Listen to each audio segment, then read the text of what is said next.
A very good morning to one and all present here. Welcome to the International Conference Icon Best 2021, a virtual conference on built environment, science and technology, organized by School of Architecture and Interior Design at Srmist Institute of Science and Technology. I, Professor Esther Sherry, Associate Professor, Admin Coordinator, School of Architecture and Interior Design, have the honor of hosting this conference, room 3 out of 6 of the International Conference Icon West 2021 today, the 20th February, day 1. The conference room 3 has presentations of 12 eminent celebrity speakers from across the globe of topics pertaining to various aspects of built environment, science and technology. I welcome you all once again and I'm very excited to be amongst you for this conference, room 3 of day 1 forenoon session. I'd like to introduce our first speaker, architect Oscar Conceso, partner Oscar and Pony Architects, Chennai. Architect Oscar and Pony Conceso are a partnership-based firm in Chennai. Both Oscar and Pony are alumni for bachelor's degree in architecture from the National Institute of Technology, Tiruchirappalli, and master's degree from University of Oklahoma and Cornell University, USA. And later, they received their advanced professional studies and specialization at Harvard University, USA. And they were conferred with the honorary doctorates from the University of Malaysia and University of Milano for modern architecture. Following their nation-building dreams, they moved back to India in 1996, and they have founded Oscar and Pony Architects in Chennai. Oscar and Pony Architects have won 138 national, state, and international awards. Recently, Oscar and Pony Architects have won the prestigious Telangana Secretariat project at Hyderabad at a national design competition. The firm specializes in urban design, architecture and interior design, stressing on green building norms and sustainable architectural design. Oscar and Pony Architects have won international, national and state awards for architecture and interior design. Some of the main awards are both Oscar and Pony have won distinguished alumni awards for the Golden Jubilee celebrations of National Institute of Technology, Trichy, from His Excellency Dr. APJ Abdul Kalam, President of India in 2014. Won the Indian Institute of Architects National Award for the Sastra University Biotech Campus 2008, Women Icon of Asia International Award for Architect Pony Conceso, Singapore 2019. Several Icon of Spaces and Estrade International Awards for Architecture and Interiors, Singapore and Indian Building Congress National Awards for Architecture and Interiors. Let us now proceed to Architect Oscar Conceso's presentation.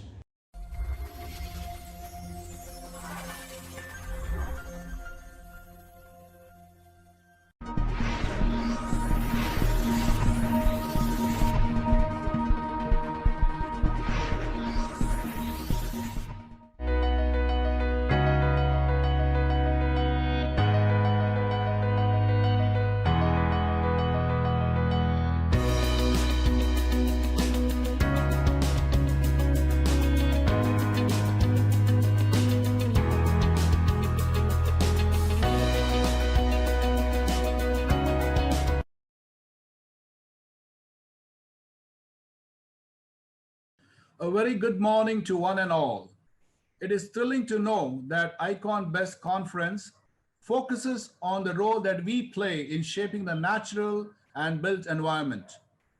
Hearty congratulations to the SRM Institute of Science and Technology and the organizing team, the dean and the faculty. We are all architects of a better world. I am delighted to be a speaker at this conference, Icon Best Summit. I am inspired to see such diverse group of leaders from architects, engineers, business, civil society, and government executives. You are here because you understand that change and progress are possible with vision and ambition. We need you to be architects of a sustainable future and built environment. Climate change threatens, and the environmental base of future progress is becoming even more fragile. Sustainable development presents many challenges. Ladies and gentlemen, the sustainable journey that we all need to take in everybody's best interest, even if it may sometimes demand short-term sacrifices. Everyone has a role to play.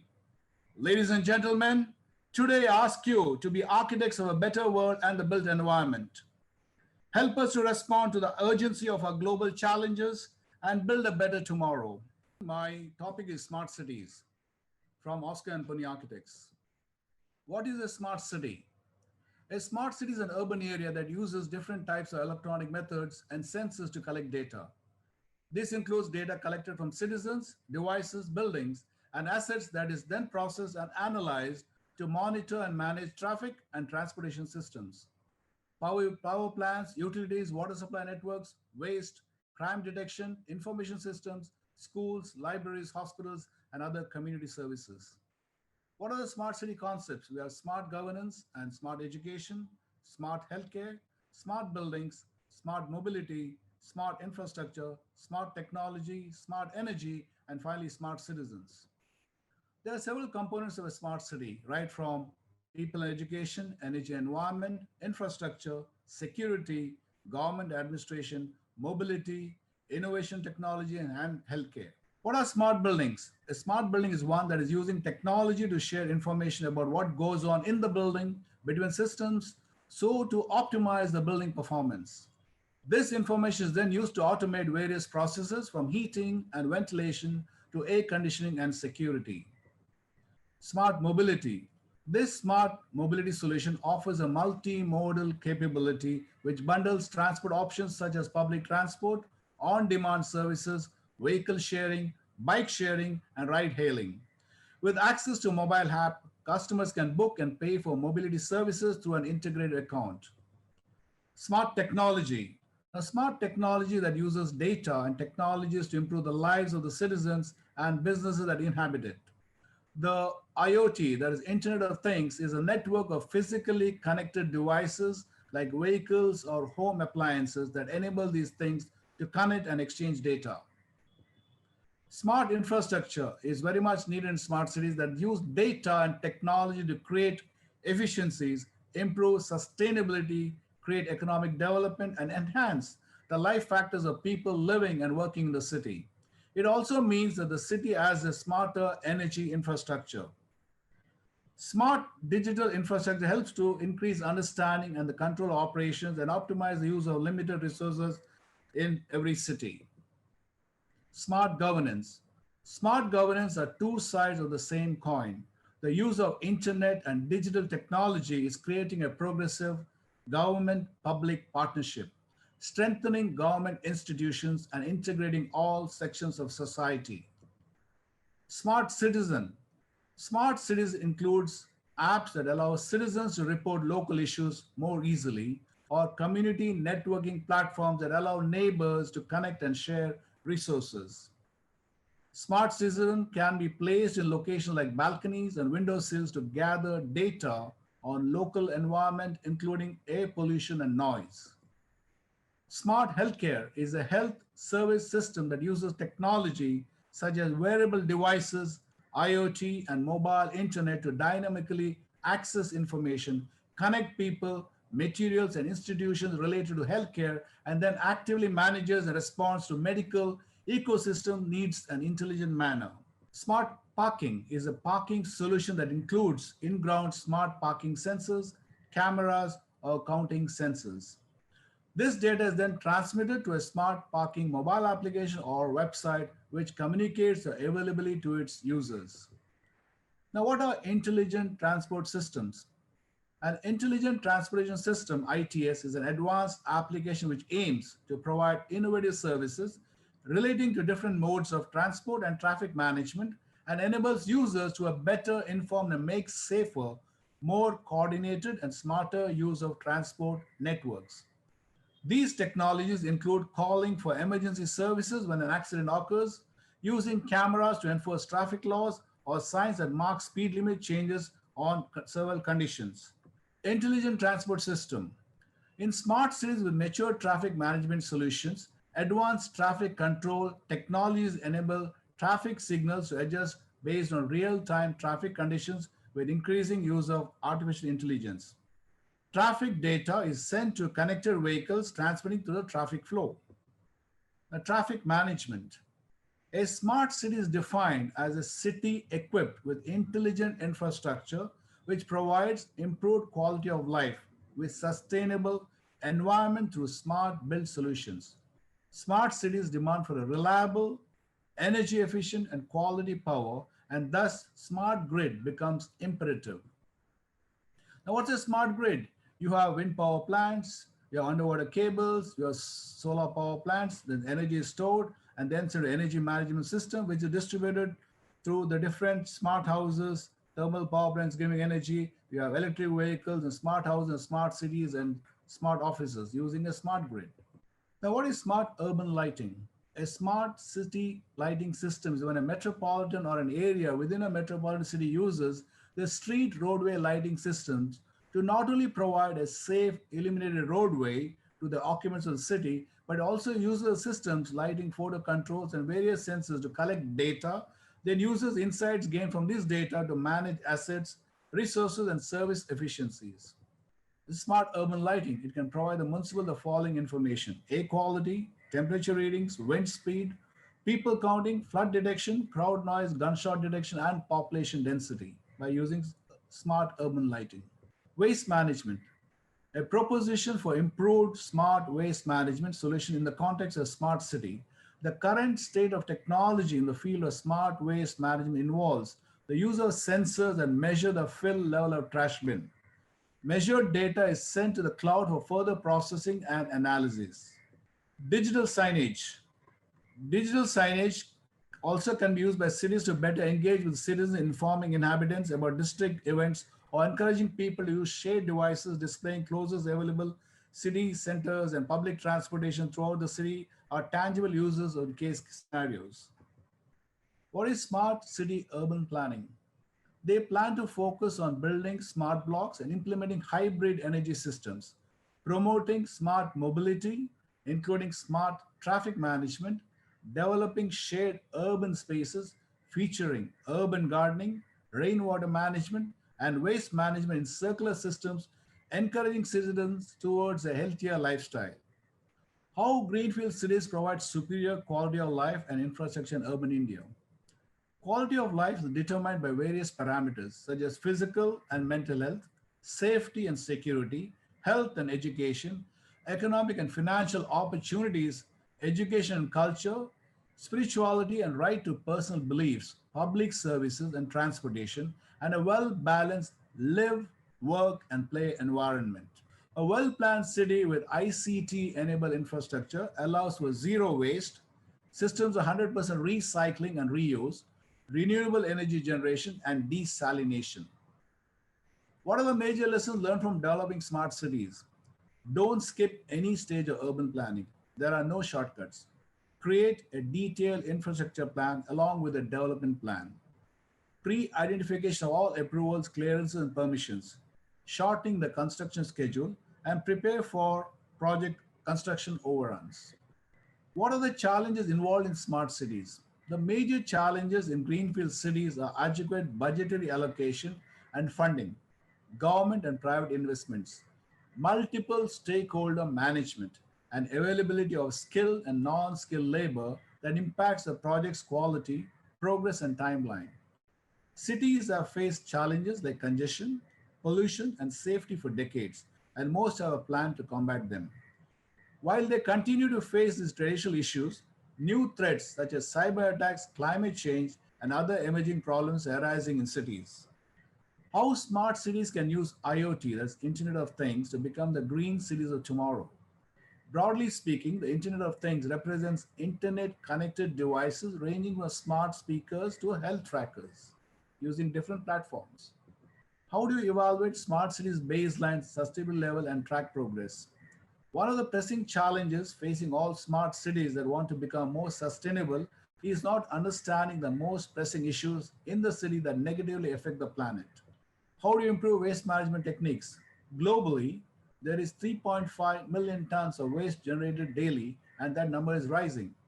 So, for a smart city to get serious about environmental sustainability, it cannot overlook practical ways to curb waste production, mainly by recycling. When cities take advantage of Internet of Things technology to manage waste, the relevant representatives can learn which areas generate the most waste, whether waste levels go up or down or certain days or more. Now, reducing resource usage. Many people are already familiar with smart meters that track the amount of energy used in homes. These gauges also typically give information about fluctuations in energy use over time. Building information modeling. Building information models or BIM models are being used to direct real life building construction, right from architectural integration, conceptual design, architecture and development integration of different stakeholders in terms of engineering services, general arrangement of drawings, multi-material detailing reports, fabrication integration, and site management. What are smart facades? The IoT technology, along with relevant advancements in field of material science, gave birth to smart facades. The smart facade is a building envelope that adapts to environmental conditions in different ways. It makes use of building surroundings to help in controlling the interior environment in terms of thermal, climate, lighting, and weather conditions. IoT and modular construction. Prefabricated and modular construction has increased in 2019 as more contractors use the practice of building off-site and then transporting the sections to the site. For contractors, this is a strategy that saves time, resources, and leads to reduction of unnecessary waste. Future technology of smart cities, traffic control. Smart city public transport routes can be adjusted in real time according to demand, and intelligent traffic light systems can be used to improve congestion. In the smart city, an artificial intelligence based equipment has helped reduce traffic jams a lot. Now, future technology of smart city, public safety. Smart cities spread of Wi Fi connectivity, IoT technologies, and CCTV cameras. Cities are able to harness to improve resident safety and boost incident response times. Real time video data from smart city is then analyzed in order to better track and allocate resources on the ground and improve public safety. Future technology of smart cities also is bicycle sharing systems. A bicycle sharing system is a service in which bicycles are made available for shared use of individuals on a short term basis for a price or for free. Docks are special bike racks that lock the bike and only release it by computer control. The user enters payment information and the computer unlocks a bike. The user returns the bike by placing it in the dock, which locks it into place. Smart roads. IoT building innovations are leading the way in creating sustainable cities. While the industry has already come a long way, there's still so much more work to be done. Moreover, the IoT has come to support more than just buildings situated in smart cities. Smart roads that use sensors in the road surface to manage traffic. Energy efficiency. Smart cities also use technology to help closely monitor real time energy use and reduce energy consumption. In the smart city, homes are being provided with smart energy meters that are designed to reduce energy consumption. What are the future cities of 2050 going to look like? The city of the future is highly interconnected, smart environment where people, government, and business operate in symbiosis with spectacular improving technologies such as big data, Internet of Things, artificial intelligence, robots, drones, autonomous green vehicles, 3D, 4D printing, and renewable energy. Simultaneously, it is also a place where surveillance is pervasive and data capture is considered permissible by the city residents. Smart cities are designed to capture massive amounts of data about the population and its patterns and use it to inform decision making. Future smart cities of 2050. Future space cities. The Future Space City project acts as a carrier that can move while at the same time the spacecraft design provides power to travel around the universe without using all of its energy reserves. As the team states, the energy crystal is controlled and adjusted by artificial intelligence in the vast universe. It uses gravitational accretion to capture the surrounding material energy use for its own use. Space City can become an ideal habitat. It is a mixture of lives that can move freely through the universe and usher in a new urban civilization. In conclusion, about smart cities, the need to create new cities in India is urgent and pressing. The government can ill afford to wait for the existing cities to get more congested or for the new cities to evolve on their own. To facilitate and encourage such private sector led smart urban development, which will only generate massive revenue for the nation and also create huge employment opportunities for its people.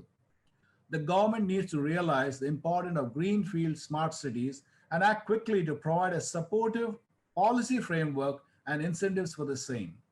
Greenfield city development across India at strategic locations have the potential to put the Indian economy on a fast track and make India a global benchmark in smart city urban development and propelling India into the 21st century in the actual sense.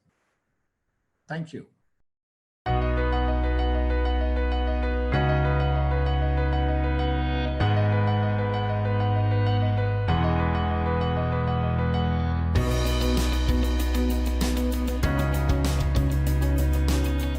Thank you, Architect Oscar Conceso, for your insightful presentation. I'm certain that the audience have found it to be a very informative presentation. Now we shall take a short break for our sponsor video, post which we shall proceed to our next speaker, Professor Charanjit Singh Shah.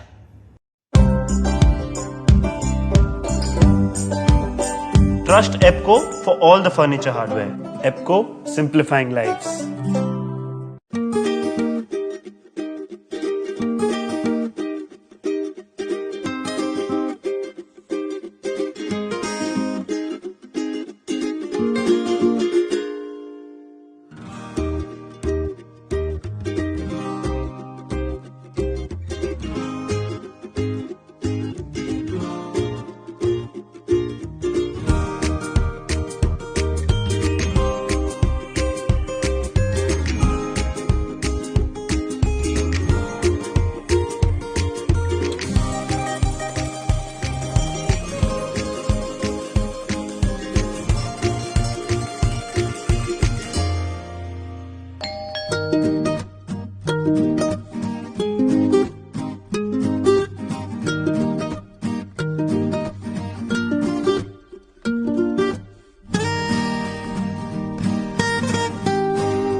Live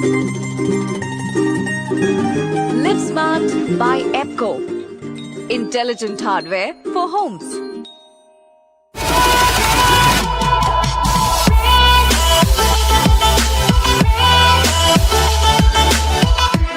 I would like to introduce our second speaker, Professor Charanjit Shah, founder and principal architect of Creative Group. Professor Charanjit Singh Shah, architect, planner and infrastructure experts with 5 decades of practice.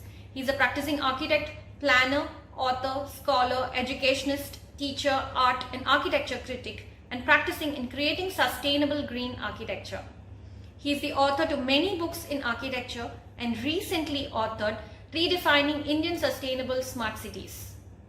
He has been the chairman of Indian Institute of Architects Northern Chapter, founder, general secretary, Guild of Practicing Architects, professional advisor to many bodies, and he is also an editor for the American Biographic Institute. He is awarded with the CBRI Lifetime Achievement Award, Architectural Design Architects Award of 2016, National Unity Award of 1995, Udyog Gaurav Award of 1996. Recently awarded with Jewels of Punjab Award by the Honorable ex-Prime Minister Manmohan Singh. Rajpur Airport adjudged by a Best Airport in India by Ministry of Tourism for 5 consecutive years. Best Infrastructure Project of the Year, Ultratech Award, Chennai Airport. Goa Airport, Best Operating Airport. His work speaks of his contributions looking beyond architecture and development of large infrastructure projects like airport, metros, railway stations, transit orientation development, intermodal hub, and creating sustainable, walkable, cyclable neighborhood and creating Indian sustainable smart cities of tomorrow. He is being adorably called as the Airport King. He is a widely traveled professional and delivers guest lectures globally and propagates sustainability in built forms. Let us now proceed to Professor Charanjit Singh Shah's presentation.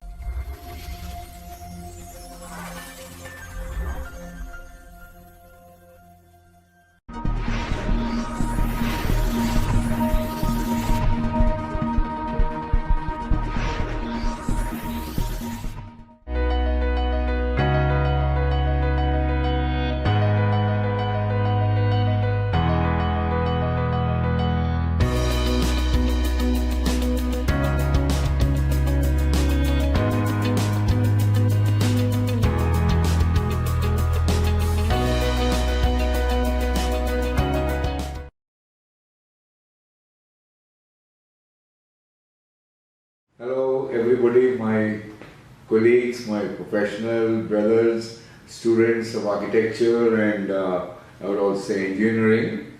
I am Professor Charanjit Singh Shah. I am from Delhi. I am an architect and a planner, as an author, as a critic, you can say as I am a person with nature, look upon things together. And my 50 years of legacy in architecture perhaps looks upon in a very, very different manner. I would just give you a background that I was born in a refugee camp in Puranakila.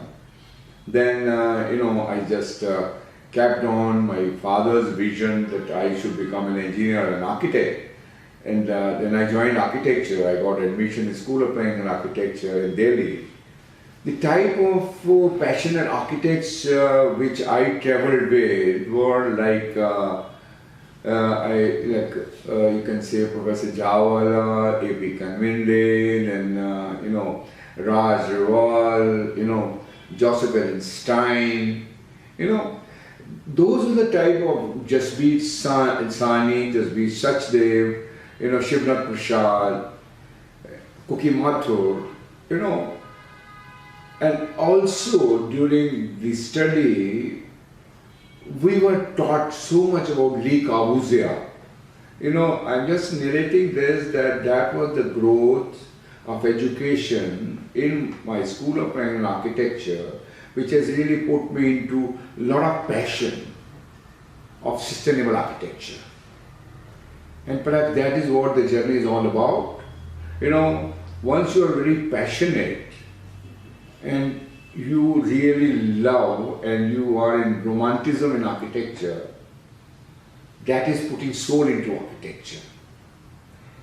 architecture and architect, I generally call that you're like a miniature god, and you have to look upon various aspects in terms of creating architecture like a creator, and then you need to rest within your own creation.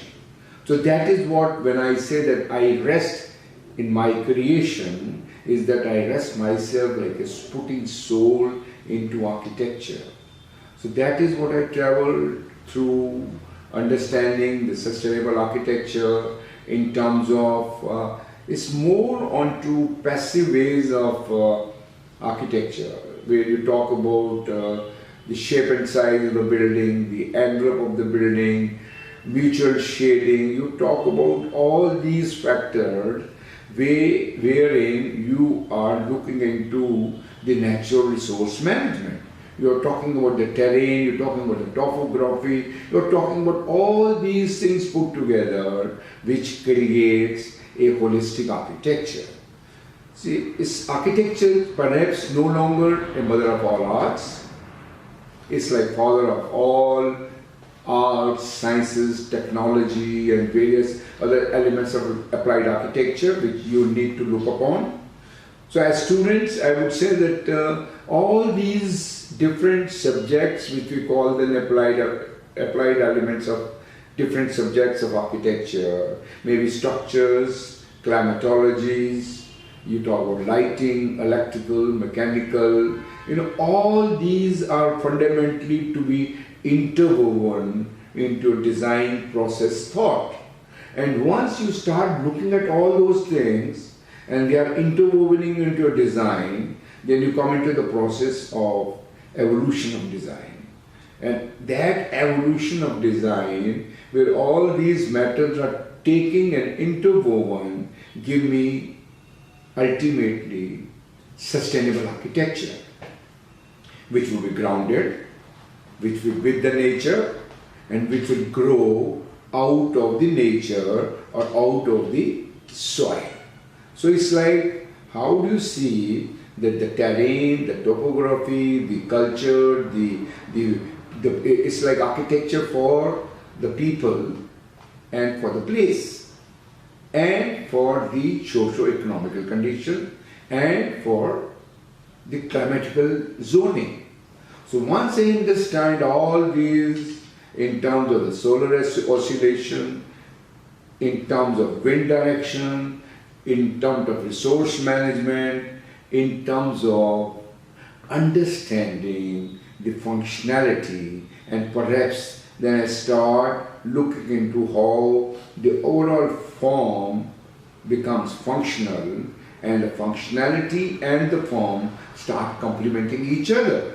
And that, I always make a statement that gives me a holistic architecture, and that will only grow when I generally spell out that a built form should not be treated as a mass of brick and concrete, but as a living organism which breathes and which is embodied in nature, with nature. And that is how, in the process, I start the romanticism of architecture.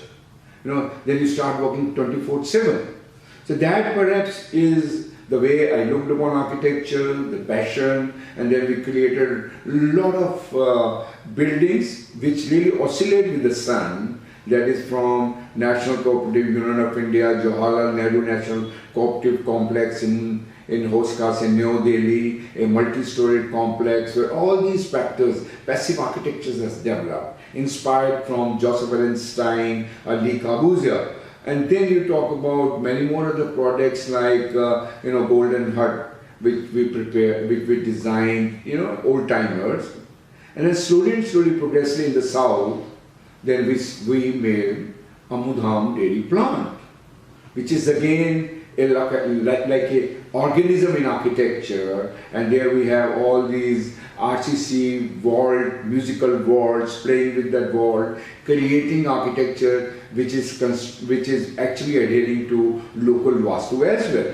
So fundamentally, it's a process where you look upon all these things. Then we came into various other large, corporate buildings like, Haryana Power Generation Corporation's head office in Panchkula, HPGSL, Oil India, and many more like Sugna Poultry, CRI Palms. All these corporate offices are practically made sustainable and as LEED accredited is platinum rated buildings. So this is eventually in the corporate sector. Then also we started looking at various other large conventional facilities of more than 5,000 people in Congo Engineering College in Perundarin near Coimbatore, and many more other places. Even we went across the world, and even in Gambia we are doing large convention facilities. Now recently we are now doing in Anna University a mega convention center of more than 5,000 people. So, keeping the journey, the process on, then we were able to create large infrastructure works, many airports, then in railway station, metro stations, an intermodal hub. All these things that we started looking at, and that is how the Chennai airport, one of the greenest airport, a large project of more than 2,000 crore, have been visioned out by us at Creative Group, and I being the founder principal, along with principal architect Gurpreet Shah, who looked upon all these things in a very precisely, I would say, taking it lead through the sustainability, and we created all the sustainable architecture and large campuses, large airports are no more as mega energy guzzlers, but sustainable green campuses. So that is what we look upon. Various airports like Raipur Airport, Vadodara Airport, Agartala Airport. Nowadays we're doing Varanasi, Bhubaneswar, Rajkot, and now recently we've gone across India and we're doing Nepal Airport. So this is how, and also we into the greenfield master planning of the airports. We do A to Z. Today is the time when we need to look beyond architecture and we say holistic development, and how we create, we talk about all management put together, quality, time, resource management, financial management, all put together, single window approach, and you become deliverable. So all these aspects are very important, my dear friends, and this is what my journey of 50 years really made me, that how from a freelance you can now start growing into a corporate and looking big. You think big, you'll be able to do big, and once you do that, the sky is the limit. So now India is actually in new making. We perhaps need to see how large developments of the railways, Indian railways could be done, mixed use development. And why? Because railways is the prime land today, and where what is happening is that the railways are spread out on ground, and fortunately we have practically the airspace with us. So let us see how we use the airspace, and that is called as layering the city. And we start layering the city with more developments, and the railways tracks are on the ground, and at upper level we start looking at and using the airspace for mixed use development, for practically mini district center, as you know, because railways are now becoming the largest intermodal hub. So is the airport, so is the metro station. And once I look upon all these as large intermodal hubs, the connectivity is as last mile connectivity, and I reach out to the place, why not create workspace? Why not create working as well as residential spaces in the railway station area, and that most of the vacant land of the railways could be used for these type of developments. This is how, because today cities are choking. Urbanization is taking a very, very speedy fast development, and practically what happens that we need to address issues where we start looking at digging out areas within the city with no areas.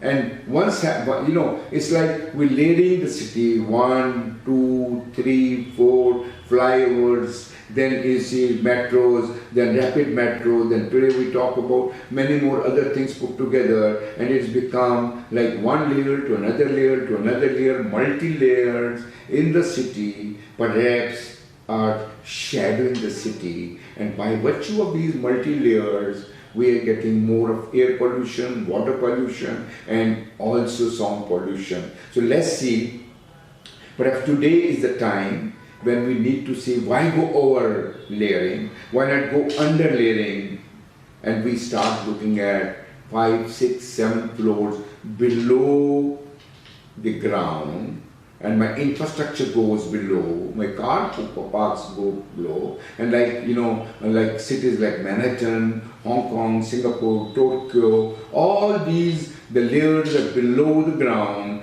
and ground is free for people to walk around, move around, cycle around, and that is how we create walkable cities. So now, today what's happening is the cities are not meant for the cars or the transport to move, but cities are probably exclusively meant for the human to walk around and to enjoy and create spaces which are absolutely green, and where I say I'm having fresh air. So I would just conclude with saying this, that with my 50 years of legacy in professional practice, going through the various stages of looking into architecture, code architecture, to valuation, to assessment, to legality, to many more other professional ways of looking at, it's like lensing your profession to various parameters. I have understood that, we need to see that we look upon passionately for architecture, but perhaps beyond architecture, and where I start looking at it in a such holistic manner that I come into the romanticism of architecture, and that will give me a production where I am working with my soul, and that is what we see, that you put soul into architecture, and soul can only be there when your architecture starts breathing, and that in the late stage for the last 1 decade, all our works are more into soul in architecture, belongingness to architecture, which I say Bhubaneswar Airport, or I say Varanasi Airport, or I say Kartarpur Terminal Corridor Building, which have sort of, these projects are made for the people, for purpose, and for the place. And how do you see all this? Is you start looking at the great heritage of the city, the various other angles, the art, the culture, the religion, the physical boundaries and behavior and color, form, everything of the city, the various stages of eras of civilization and the growth of the city will make me understand, and complementing the heritage with the contemporary architecture, which will have an interface and will only give me a proper direction where I create a human settlement which is meant for the people. And then I start adoring, I start worshipping, I start loving, and that is once I start loving it, it means I am adoring it. When I am adoring it, I am into romance. It means yes, I put soul into it. So I'll just give you one example and conclude. Then I was sitting one day at my airport, which I've designed is Raipur Airport. So we have beautiful Bastar art, water bodies, beautiful music, inside, interior landscape done, and there was a coffee shop next to that. And after my visit, I just sat there and having a cup of tea, and next table, there were 2 guys sitting, they were all saying cup of coffee. They said, oh, such a beautiful nature inside the terminal, beautiful artifact, beautiful rhythm of the water, music. They said, oh, when I sit here, with a cup of coffee, I just get relaxed. And I feel so happy. यार सारे दिन की थकावट दूर हो गई. So once he said, I said, oh, I have designed it. This is my ownership. Once I start giving the ownership to my work, I become the owner. I become the mother of the child. Every building is my child.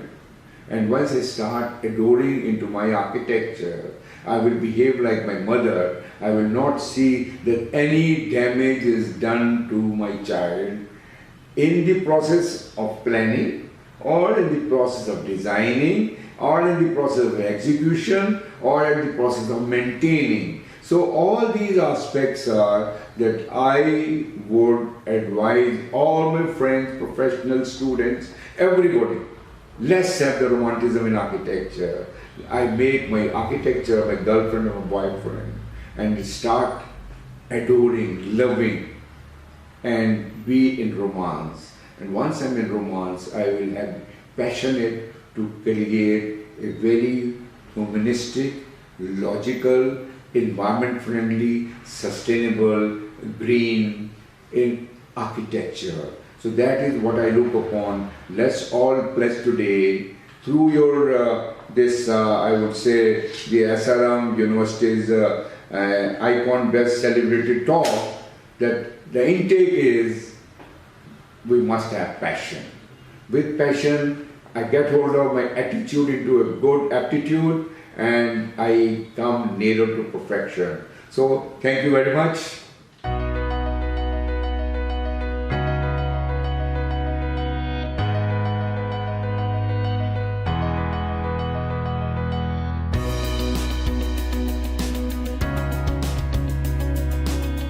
Thank you, Professor Charanjit Shah for your insightful presentation.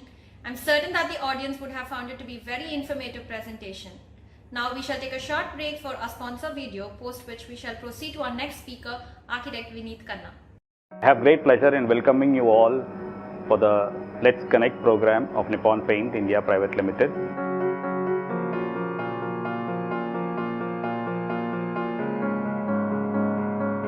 This program is specifically developed for the architect and the interior designer community to be part of the Nippon Paint family.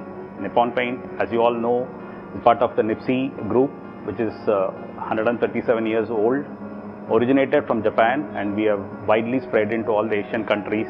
In India, Nippon Paint was started in the year 2006, and that's when Indian Green Building Council was gaining momentum, and since the DNA of Nippon Paint is green, so we joined them in their campaigning of green initiatives, and we became the founding member of IGBC, Indian Green Building Council.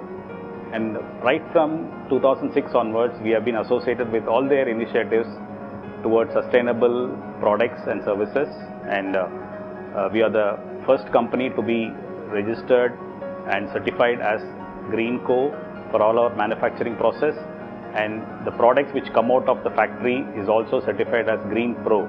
Through this Let's Connect program, we would like to take your unique ideas and your projects through video shoots and sound bites to the industry people and to the audience who are eagerly waiting. Through this Let's Connect program, we create an opportunity for you to share your unique ideas and success stories.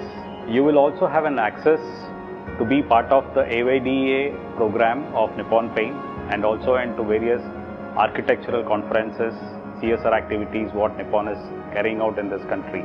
AYDA is a very unique initiative of Nippon Paint, wherein it encourages and enriches the young architect and interior designing students across Asia, and we call this as Asia's Young Designer Award, wherein we want experts like you to mentor them. Through this program, we also create an opportunity for you to meet your peers and work with them closely across the globe.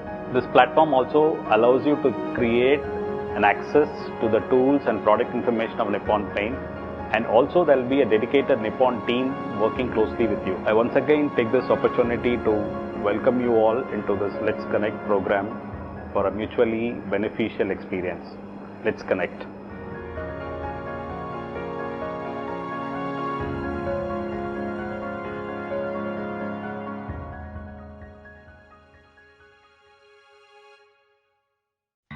Welcome to the course Color Psychology. The first module, the background of color, will give you an overview of multiple perceptions in color. We will learn about the scientific background. I have scientific proof that white light is composed of 7 component colors like blue. Understand basics of color theory. Take inspirations from colors in nature. Context matters, you know. Teleport to different time zones to get historical perspectives of color. Is Greek architecture devoid of color? Isn't it completely white? And finally, dig deep into the human mind to get psychological perspectives of color. We will then go on to explore color in various spatial typologies of architecture and interiors. A transition from theory to practice would happen in the last module on practice and application of color. The journey would be immersive with fun quizzes and activities along the way. Join us in this colorful, fun-filled journey. Hey!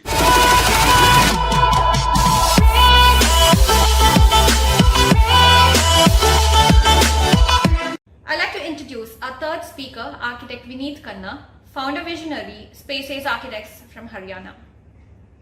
Vineet Khanna was born on Independence Day in Kanpur and coincidentally with the help of Dr. Lakshmi Sehgal, who had been close to Subhash Chandra Bose.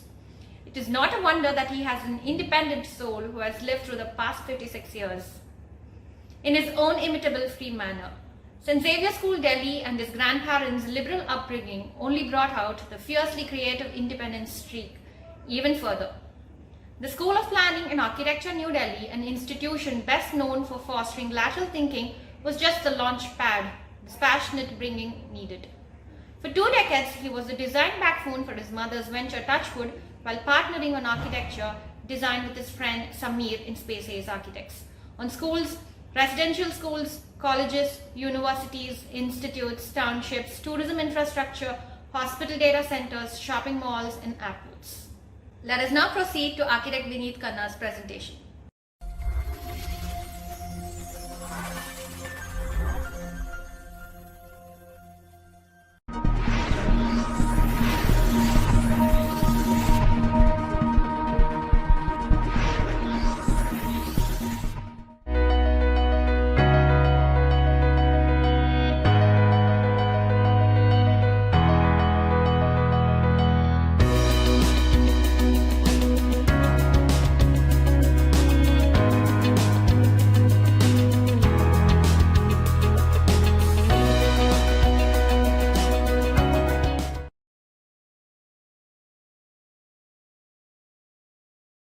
Good morning, friends. Good morning, architects. Good morning, people who are creating things and creating things in spaces that inspire, spaces that we enjoy, and spaces that live and give us memories. I'm Vineet Khanna, principal architect of Spaces. And in school, I loved maths, I loved drawing, I loved music, I loved geometry. And in my later years, I took mechanical drawing and sketching, of course, in the school as I joined School of Planning and Architecture, Delhi. My schooling was from St. Xavier School, Delhi. That's all I know, and we can go ahead and talk more. Talking about icon best, there is only one icon, which is nature. And each creation in nature is iconic and serves best its purpose. And I love the name Icon Best 2021. And that justifies my homage to nature. And we are with nature, and we all come from nature, and we all will go to nature, you know. And that's what. And I must thank School of Architecture and Interior Design to give me that honor to be a little. I don't know whether I can call it icon, a little part of that icon, that iconic nature, that iconic earth that we see, and participate in the experiences that we have done in service to this icon nature, to the best that we can do.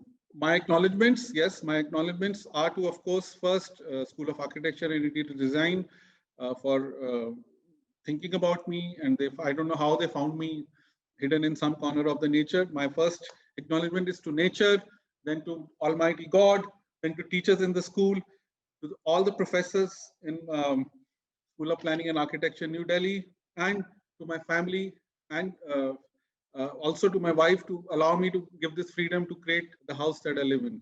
Thank you. So basically the title is Environment and Sustainability, but the main thing about this is that in life, do we want to acquire or do we want to celebrate? So the same thing goes with the buildings. Do we want to celebrate the buildings or do we want to acquire that I got, this designer piece in my house, or I got this most expensive onyx or Italian marble in my house. Is it celebration? I mean, you can celebrate nature by simplicity, by it's not the cost. Gita says he is the most learned person who knows that mud, iron, and gold are the same. They are just materials. The same goes with architecture. That it's not the industry that you want to put in.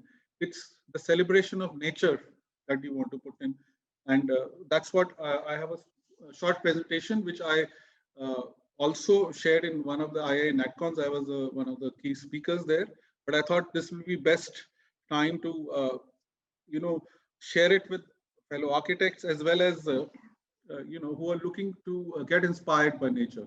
So here we go. So what is Ananda? Ananda, the world starts with, and to Ananda it will go. So my first question to everyone is, what is life? Life is nothing but a series of experiences. Okay, can we have the next slide? And for an experience, you need a subject and an object. Like for a building, you need people and building materials, right? So in the given context, the subject is the human being, which is created to be the most sustainable form of consciousness, and the object is the environment that the subject is surrounded by. Like I'm the subject whom I'm talking to you, and my object is what I see around, the stone walls, the glass. So this is a sustainable subject, which is our human body, all the way through, and it is beautiful. I mean, it is the best. It is the iconic best example. So of human creation, and then my subject is my Mother Earth. So now the whole equation starts with when the human body interacts with the Mother Earth. So, I mean, this is our environment. We have a jungle. We have a choice either to create a jungle or a concrete jungle, either to create rivers or create garbage drains, either to create hills or garbage hills, and our environment. So this is what it is. So this is what happens. This is a case study of Beijing. This is what, when they banned cars, and this is what the same skyline, how it changes. Even during COVID, we had seen that we could see the stars, and suddenly when there was no traffic, it was beautiful. Okay, now what is environment? I mean, is it a stone bedroom, cave room? Is it a glass case? Is it a tree house? All that. So, we people boast about, I met one of my first clients who said, you stud gold into me. I have 2 daughters. If I get married, how will people know my status and all that? So, I mean, I don't know what these things are. So, I mean, when I did this presentation that time, Shashi Kapoor went away. And this time, of course, Shashi Kapoor's nephew has just gone recently. So that's what I say. That mere paas maa hai. Maa means the Mother Earth. If you have Mother Earth with you, you have everything. All the riches. Amitabh Bachchan in this movie said, I have bangla, gaadi and everything. But it's immaterial. And that's what I tell the students of architecture. Putting in expensive materials or industry is not architecture. Jiske paas maa hai, jiske paas dharti maa hai, who builds with nature is the real connoisseur of nature. So this is it. Kya aapka dharti maa hai? In one side you see a grandfather making a hobby session with his grandson, and people, artisans working in hand. Or other side, imagine what will my mason think if he sees this robotic, mason that is building a wall, and so many building materials, being made. I mean, I won't name, high pressure laminates, and I mean, so many things that are happening that are, processed in energy. So what is sustainability? So I think the guru of sustainability has been our dear Mahatma Gandhi, who said, I don't need clothes from, clothes that need to be imported. So he started the Charkha movement and he burned all the clothes. And of course, there is an element of need and greed, which is very important. Because if you build a building with what is required, then it becomes beautiful. But if you keep on, in fact, Delhi's worst houses where I live in, are the most expensive houses. So it is that we need to understand the need and greed. And of course, who better is a connoisseur, one of my favorites, Sir Laurie Baker, who worked with sustainability, who worked with Mother Earth. He actually is, I feel, he's the father of nation of the building industry. He could correlate from a charkha movement to the sustainable movement. The sustainable movement that Mahatma Gandhi started, the sustainable movement, a foreign architect who studied outside, could exemplify us. So this is Gandhi's misery. We are also designing so many museums. The first museum designed by Charles Correa was not air conditioned, and now they want to make no more Gandhi museums and putting air conditioning in them. So I think Gandhi will be the most miserable person. That why you wasting so much energy? Again, need and greed. Next, again, gymming. Gymming, we recycle air conditioned gyms. Oh, come to my air conditioned gym. We have lovely, but where is the fresh air? And look at the yoga center on the left where there is always fresh air. So we need to understand this. Some of the kings of recycling, Antonio Gaudi. I mean, you could. I've been to this Park Güell. It's beautiful. I mean, look at how he used recycle the waste tiles and made celebrated. This is celebration. This is not acquiring. It's like somebody is throwing something and you're reusing it. Next, please. Nek Chand built this garden so way back, and I do not know what are we doing with the waste material. Each material can be recycled and can be reused in a particular way, whether it's using your malba for making roads or using the waste tiles to make your. So we don't have a system in place when things are demolished. There should be a bylaw of demolishing a building.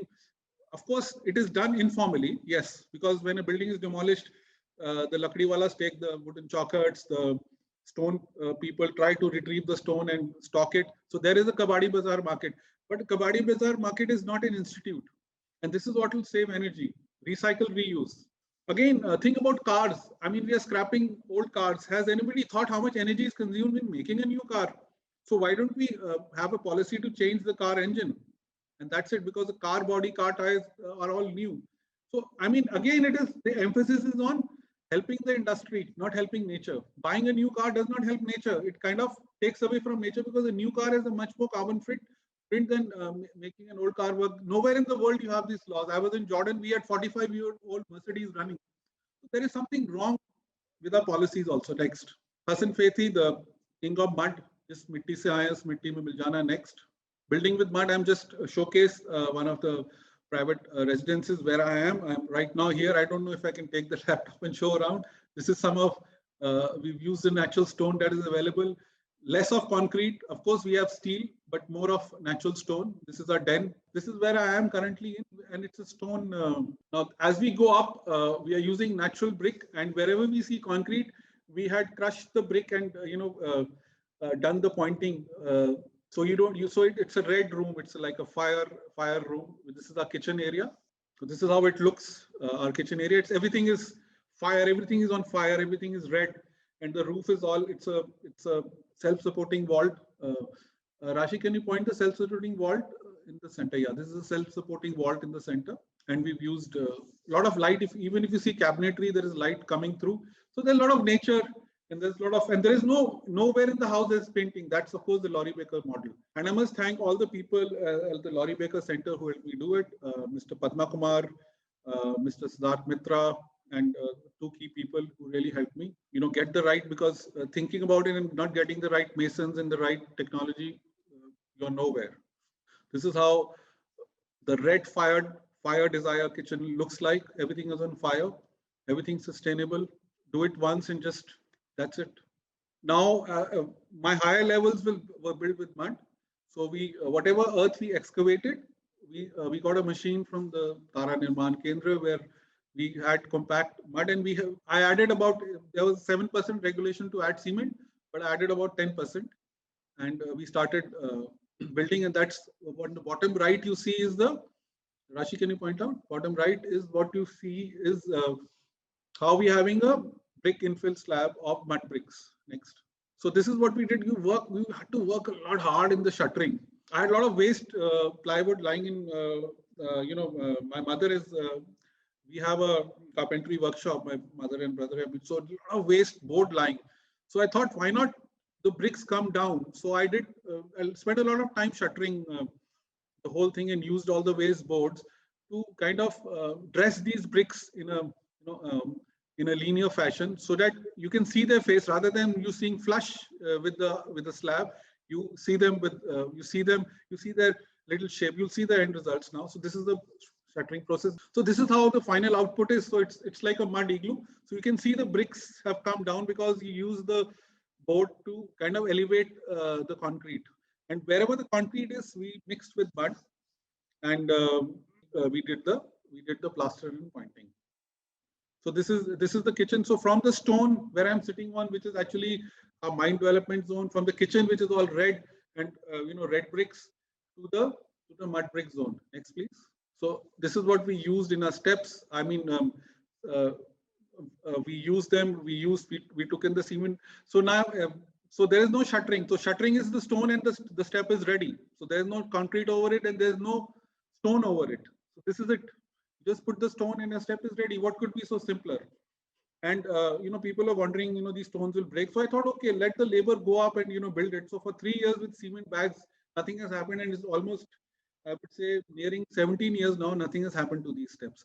Of course, we can use thicker stone if mandated, but nothing like using a stone and your step is ready. What could be more sustainable? We tried to put these supports, but they were not required. This is our making of the basement, where we had these arches. Again, thanks to Laurie Baker Building Center for getting the masons and helping with the size of the arches and giving the technology. And this is how it is, and of course, a lot of energy. All these bricks are reusable. So we are not using any energy, but we are using our best energy, our human resource, our masons, and India is a country with great human resource. That is where building with hand is, I would say, a much cheaper and a more celebrated exercise than putting in just industrial material. This is also making of the dome. There was no shuttering used to make the dome. The mason was amazing. I mean, one of the best masons I met, who just, it was like magic. Again, trained by Laurie Baker Building Center. Amazing. I mean, without any shuttering, he just used the thread, just one dhaga, and he did the dome. It was beautiful. Again, the vent that you see there is we have a desert cooler there which throws in air and keeps our place cool. Oh, another exciting thing was we discovered a well here. So when we made our living room, we thought we'd make it circular. And what we did was in the living room to express. What you see on the right is the well. We put a glass. So on the roof, what we've done is we've used the rainbow colors in natural and some tiles and some natural stones to express the radiation of the water element, the well, into a rainbow on the ceiling. Of course, this was a complete RCC ceiling. Because of being circular in nature, it's a little complex to have a brick infill slab or a RBC slab. So, but of course, we used, again, this is permanent. We use white cement plaster, and so there is no painting in this house. No wall is painted. There's no painter. Even what you see below, that is also white cement plaster next to the. Let's come to the current environmental tendencies. Most of the time, we are just doing this, looking at our phone all the time, like this. That this is our life. This is our lives, or watching TV, or driving cars, or I don't understand these social medias. It's like, and of course, long calls on the phone, long explanations. Oh, you don't. I'm repeating. Do this properly. Do this properly. So this is how. Is this what our life is? So for our budding architects and our professionals, what you see in the center is not what I do. In fact, I still don't know AutoCAD. I hope I won't be disqualified by all of you. I don't know AutoCAD. So I just know this little pencil, and I can sketch. So look at the options. So you have one person with 4 screens, and then we have this. So I've been traveling at a lot of places in the world, and wherever I go, I try to make these sketches, and that's my school drawing board. And in fact, I presented a lot of these wall-hung drawing boards with adjustable angles. What you see on the right, and did a lot of sketching, from Taj Mahal to Jallianwala Bagh, which was one of our projects, to the one up the Duomo in Milan, and all that. So there is a lot of joy in sketching. So I would request all the students, to just think of sketching. Forget the internet, forget cut and paste. Look within. Within you will find abundance of creation. So look within. Profession at the crossroads, sustainability of the Indian architect, some of the sad things. This is, of course, we're talking about sustainability as a whole. So this was a sad day when we have the Hall of Nations going down. We have the Central Vista project coming up, which is completely disturbing the ecosystem of Delhi. I have been living in Delhi. So this is what, I mean, there is sustainability of self, sustainability of what you build, and sustainability at a larger level, which we architects have to think. And the architects have to now get together and kind of shake the conscience of the people who are doing these things, so that we can go beyond personal interest to our earth and our planet as a whole, our environment as a whole. Okay, this is my journey towards unsustainability because of my social. Look at that is my college photo during my college tour in 1984 on the left. Rashi, can you just? Yeah, this is my first, completely sustainable. I don't pay any water bills. I'm using the municipal hand pump. I don't know, somewhere on my way to one of my study tours. And then I got married in 1998. Then I made this beautiful toilet with bamboo louvers and mud bricks. Then somehow, my in-laws were getting old, so I took up a flat. What you see in the artificial lighting, there was a lot of natural light in my green center where I'm currently in. But sometimes I also have a flat in the polluted next to MG Road, where I have these, acquire. So one is celebration. So you see, the same person has changed stand because of social demand. So we needed to be comfortable and take care of the old age, so which is fine. So what you see on the right is actually acquire. What you see below that red thing is all acquire. What you see, the natural light toilet is what is celebration. So again, I'll say to Ananda we will start, and to Ananda we will go. So I like to end this with a piece of music, and this is what it is. Let us celebrate life. In fact, we live in the open in most of the places, and I would just end with a piece of music, one of the songs.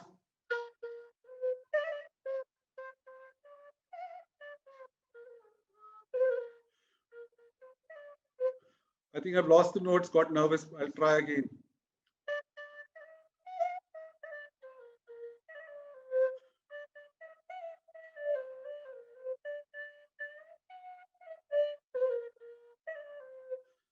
So, like architecture is frozen music, and I wish, in the conclusion, I would say that one should live life with nature, for nature, by nature, of nature, and as Gandhiji put, there is enough for everybody's need. For greed, there is no limit. So let's be natural and let's celebrate. Thank you.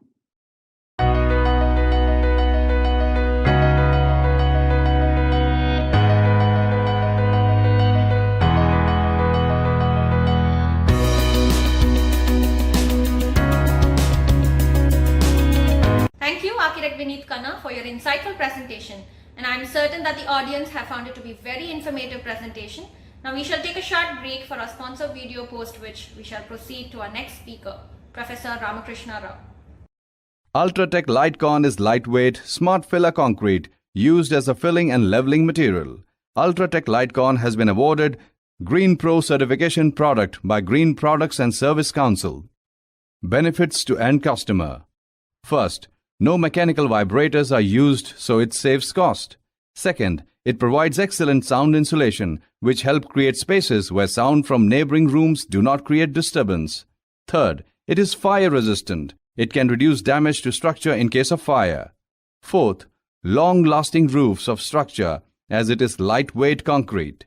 Fifth, heat insulation, hence can help reduce the electricity bill by keeping the area cooler. Sixth, it can be used as a leveling course without adding dead weight, thus ensuring good working surface. Benefits to the applicator and technical influencer. First, Ultratech Lightcon possesses excellent workability and can be placed in any desired shape, so applicators can use it in various shapes. Second, the process of application is easier as it is easy to handle and easy to spread. Third, this concrete has better fire resistance, excellent heat and sound insulation, thus giving the applicator talking points to charge premium and be able to technically provide solutions to the needs of his customers, making him seen as an expert. Fourth, it allows easy handling at the time of placement. Fifth, it can be applied with all traditional surface finishes, paint, tiles, carpets, etc., hence easy for the applicator to use the product. Ultratech Lightcon is lightweight smart filler concrete used as a filling and leveling material, thereby reducing the dead load on structure and provides ease of placement. Let's learn about its application process. It is a concrete with lower density foam concrete or thermocol beads. The concrete is delivered to site using both transit mixers or buckets as per the requirement of the customer. Since Ultratech Lightcon is typically used as a filler material and on roofs, it is advisable that proper planning is made to transport the concrete from delivery point, from the transit mixer to the point of placement. Normally it is done manually. However, in case of larger pour sizes, pumping may be performed. Lightcon can be easily spread and leveled with least amount of efforts. Lightcon hardens in about 24 to 36 hours so as to allow people to walk over it. Ultratech Decor, concrete for durable aesthetic landscapes. Ultratech Decor is a patterned or imprinted concrete available in variety of shades and patterns. Benefits to the end consumer. First, available in unlimited designs, textures, patterns and colors. Thus, the customer has a variety to choose from. Second, since the product is integrated with concrete itself, the life is about 3 to 5 times longer than the traditional solutions like pavers and tiles. Third, low maintenance cost as repeated repairs are not required. Fourth, it is manufactured by using UV-resistant color hardener, which retains the true shades of the color for long. Fifth, along with good appearance, the product also gives skid and abrasion resistance, thus useful for application in areas of high traffic or areas where kids, elders, patients access frequently. Sixth, faster work as it enables speedy construction. Benefits to the applicator and technical influencer. First, enables speedy construction, so applicators can finish faster and take other projects. Second, low after-sales service as it has monolithic, which do not allow grass to grow through gaps. Third, contractor need not worry about performance as it is manufactured by using UV-resistant color. Let's learn about its application process. The concrete shall be laid on a properly prepared non-porous surface. Ultratech Decor is delivered to sites in transit mixers of 5 to 6 cubic meter capacity. At site, after laying and leveling of concrete on the required floors, the designated Ultratech applicators sprinkle color hardeners on top of the wet concrete surface. After sprinkling of hardeners, the concrete surface is troweled to ensure uniform monolithic coloring of the floors. Thereafter, the concrete surface is imprinted as per selected design using stamping mats. After hardening of concrete, joint cutting.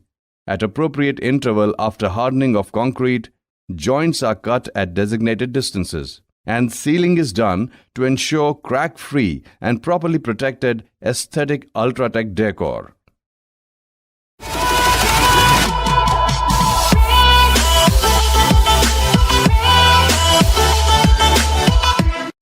I'd like to introduce our fourth speaker, Professor Ramakrishna Rao, Director and Principal Architect, Interior Designer, Desi Rasu Associates and Chairman BOG 2020, GSS School of Architecture for Women, Mysore, India.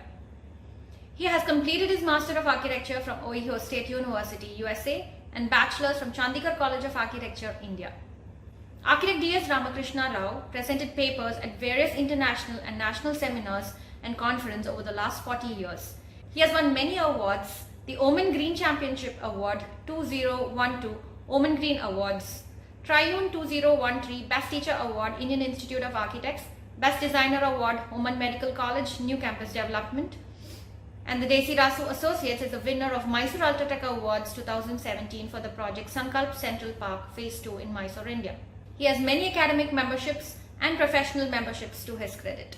Let us now proceed to Architect D.S. Ramakrishna Rao's presentation.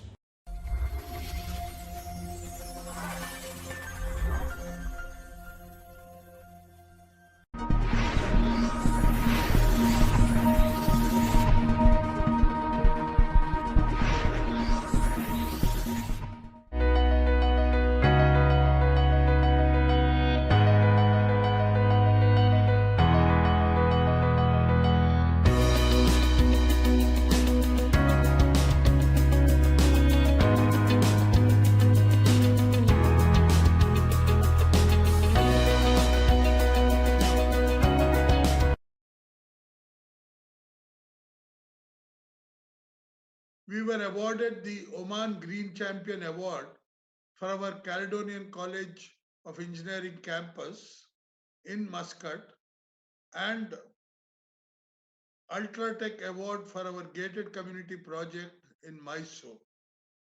I also have a research division which produces books on heritage documentation, and we've had some excellent books on Srirangapatna, on Bijapur, in Mysore. And I have these research tie-up with the University of Liverpool, INTAC, and the Aga Khan Trust for Cultural Heritage. I'm also the advisor and mentor for the GSSS School of Architecture for Women. I'm also the chairman of the governing council of various schools and institutions in different parts of India. It gives me great pleasure to acknowledge this wonderful event organized by the SRM School of Architecture and Interior Design, the Icon Best, which is going to happen on 20th and 21st of this month. The genesis or the idea that they have promoted, I think carries a lot of weight because it then allows people from various parts of the architectural profession, whether pursuing research or architectural practice, and those of you who are alumni of his 3-decade college, all of you are going to contribute along with international speakers. And I think that makes for a great platform, not only for those 2 days, for a long time to come, because under one umbrella, we're going to have more than 60 to 75 speakers talking about various things around the world and on these 4 major topics. My hearty congratulations to Professor Satish, his team, for this wonderful initiative. I will now start my presentation, talk about architecture and allied domains, one of the areas that was there as one of the 4 units that can be spoken on. In the modern world today, architecture and allied domains are determined by business, by data, by application, and by technology. Architect Vlad Klopel in 1993 classified allied domain as site intervention and addressing serious concerns of stakeholders. Today, I'm going to talk about integrating business process with information, knowledge, key elements of organizational infrastructure, and information systems required by an architect in the Indian context. Some of it may border on to what is happening in the world, but a majority of my presentation talks about India and its traditions and the scriptures that we follow. And so, as I told you, I'm talking about architecture and allied domains. I'm going to talk about the issue of classifying architecture as an envelope, that which takes everything into its fold and provides a large cap. As I told you, the initial definitions today, when you go to Google or check anything, these are some of the definitions of architectural domains. But I'm going to address this on a very different note. And my note says the fine tuning of listening, focusing, and concentrating on the solution is the most important thing. And interestingly, an amalgamation of technology, design, knowledge with human behavior, both in terms of perception and thought, this is the new mantra. So the new mantra is integrating design knowledge with human behavior, both in terms of what you perceive and what you think. I thought I'll put this appropriate slide. On one side, we have a modern industrial housing. This was a project I did in Ranipet maybe 3 decades ago. And at that time, we still had bullocks on the road. So I thought here is technology, a little bit of heritage, and yet symbolizing something new. And what would people like? Uh, Traditionally, we've been producing box-like housings. So I thought, let us introduce a change. And 2 decades later, I had gone there, and I found people are very happy with this little nice veranda overlooking the highway and all. So I call this as the new mantra. A new parameter is set in the place of the world today. The United Nations a few years ago declared a World Yoga Day, recognizing the soft power of the wonderful Indian knowledge, the soft power of it. And this wonderful Indian knowledge, whether we call it yoga or whatever, the soft power, is also mentioned very strongly in our architecture. And this thought process is called Vastu. Today, the Western world is using a terminology called geomancy, but this ancient Indian knowledge and information are now a part of the world. On your left, you will see on the slide, this was a agenda for a conference I attended in Stanford in 2019, where we began the day with a morning yoga and went on the next day with an hour of meditation, proving that this is still accepted as the form of proceeding ahead with the world in any sort of activity that we are doing. Now, Vastu Shastra also talks seriously about. I will go back a couple of slides to say that Vastu Shastra talks about everything that is concerned with the human body. And therefore, I thought it will be very appropriate to call it an allied domain because most of you would expect me to talk about allied domain as a part of technology, which is what is there. But today, after this wonderful pandemic period, I call it wonderful because this was a time for all of us to sit back, be within the confines of our homes, and think about what is happening around us, especially in the field of architecture.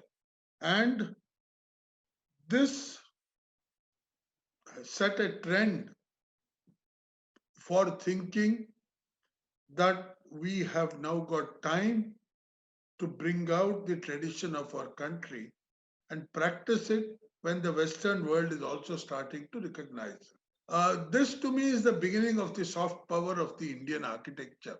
This whole concept of yoga, meditation, vastu, what they now call as geomancy, a new allied domain. And we are within our educational infrastructure are not bringing it into the curriculum. For whatever reason, today, a lot of academicians who are listening to me may wonder at what I'm saying. But almost all universities in our country today, all organizations offering architectural education, do not think it necessary to introduce Vastu Shastra in its science, not in its dogmatic belief, in its science as a very important part of what we are doing. And so look at it, our history from the ancient days talk about Mansara, the oldest town planner of the world, who established norms for settlement planning, which are so valid today. He created settlements along rivers and ensured that the waste from the settlement do not go into the river. And today, with all the technology available to us, we are just polluting our rivers and our natural resources. And when we go a little ahead in terms of time from Vedic times and come ahead, you wonder at how they built these beautiful temples and impossible to, to access forts on mountain tops. Where was the technology? Where was the knowledge? Uh, the whole world may argue that no, they used manpower, they used slaves, they used whatever. Yet they achieved the results. Can we look at the positive side of it? Today, if there's a large scale construction activity in the world, we also use workers. We call them with whatever nomenclature we like, yet the process remains the same. So let's try and understand what was the science behind it. I don't want to call it technology because technology is a very new word. I want to understand the science behind it. And it is that which we must now bring into our architectural curriculum, because if you stimulate interest at the undergraduate level, then we are talking about something good. So I want to say fine tune the art of listening, focusing, and concentrating on the solution. Can we fine tune our knowledge with us? Look at this famous anecdote from Mahabharata.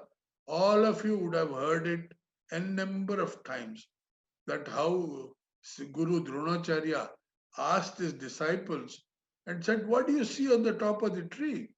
Everybody answered this and that. Only Arjuna said, "I can see the eye of the bird on the tree." Can we take some lessons? Can we have some takeaway from this? So let's try and fine tune our process of listening, understanding, creating an integrated and holistic approach, good design practices, utilize the technology that we have, ensure efficient operations, and good housekeeping so that what we create lasts forever. And finally, the greatest input will be the user education and awareness. And that is where I'm emphasizing that we bring this allied domain into our architecture so that we can create excellent products for today's world. Now, I've been talking about excellent product in today's world. I use the word product because we need a synergy of professionals. May it be the builder, the quantity surveyor, the engineer, the client, or the architect. Everybody needs to work. And in this ethos, in this progress of a project, the architect plays a key role of putting these allied experts together. And that to me is another important thing, that we must look at it as an allied domain. Some people have started these courses. Some institutions offer courses on construction management, on project management. But I, in my talk on this allied domain, call it personal science and technology development. If we can achieve a good development where we can put everybody together, where neither the contractor nor the builder are the enemies of the architect, nor is the client supreme in terms of saying, I'm spending the money, so do what I want. We have to achieve a synergy. And so I thought, let me put a photo, an image of a very efficiently created home with all its, you know, plus points in terms of today's climate, today's green technology, uh, today's eco-sustainable living. All this can be achieved when we work as a group and create uh, matrices, create models which will enable us to convert our data into application model with the use of technology, and looking back and finding out how did they do projects at that time. What was the synergy in our olden days? Can we replicate it? what else can be added. I'm very reminded of a very interesting incident uh, which I had read in the ancient books on architecture, that the kings of the olden days had a little place like what we call as Darbar or the Lok Sabha or the People's Court, where people could come with their complaints and their anger. And what they did is the architects of those good days, good old days, designed these Darbar halls or People's Court 100 meters away from the main road or from where you approached. So people had to walk these 100 meters or so. And these 100 meters or so were walking through a beautiful garden with lovely fountains and somebody offering sharbat, something to cool you. So by the time they walked the 100 meters, a part of their anger already went down. So look at how they used a simple sociological behavioral pattern into bringing them into the place where they could voice their complaint and yet make sure that their anger is cooled down and whatever fury they came with is softened a little bit. Have we forgotten this knowledge? No, we have not. It's just that we need to take these forward and start using this data to our today's technology. So I take over from this last point to something called behavioral architecture, which even though in 1980 I studied it when I was doing my master's at Ohio State, but even today I find that a lot of institutions do not offer this. And there are only people who are doing PhDs or some advanced studies in this. And that mystery of behavioral architecture is not solved up to now.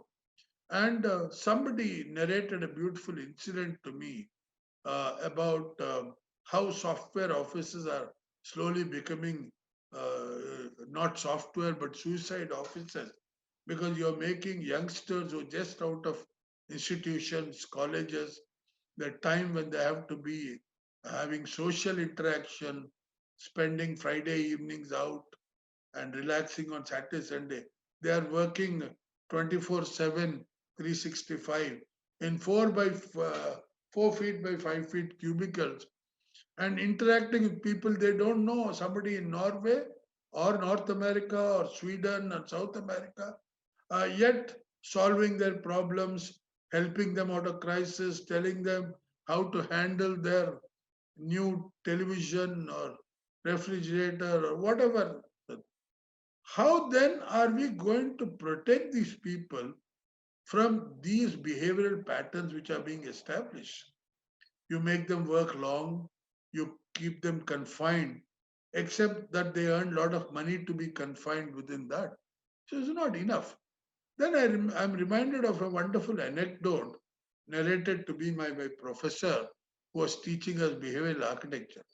He said a huge shipping company in San Francisco with beautiful offices and photographs of ships all over the office, facing something called Pier 39, which is one of the busiest piers in the San Francisco harbor.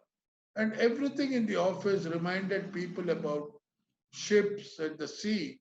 And I'm talking about a time when we had no computers and they had a teleprinter in the middle of the office, centrally placed, where every employee can track his or her ship movements, find out where a particular ship is, what cargo is being taken, etc. But there was a general slowdown in work.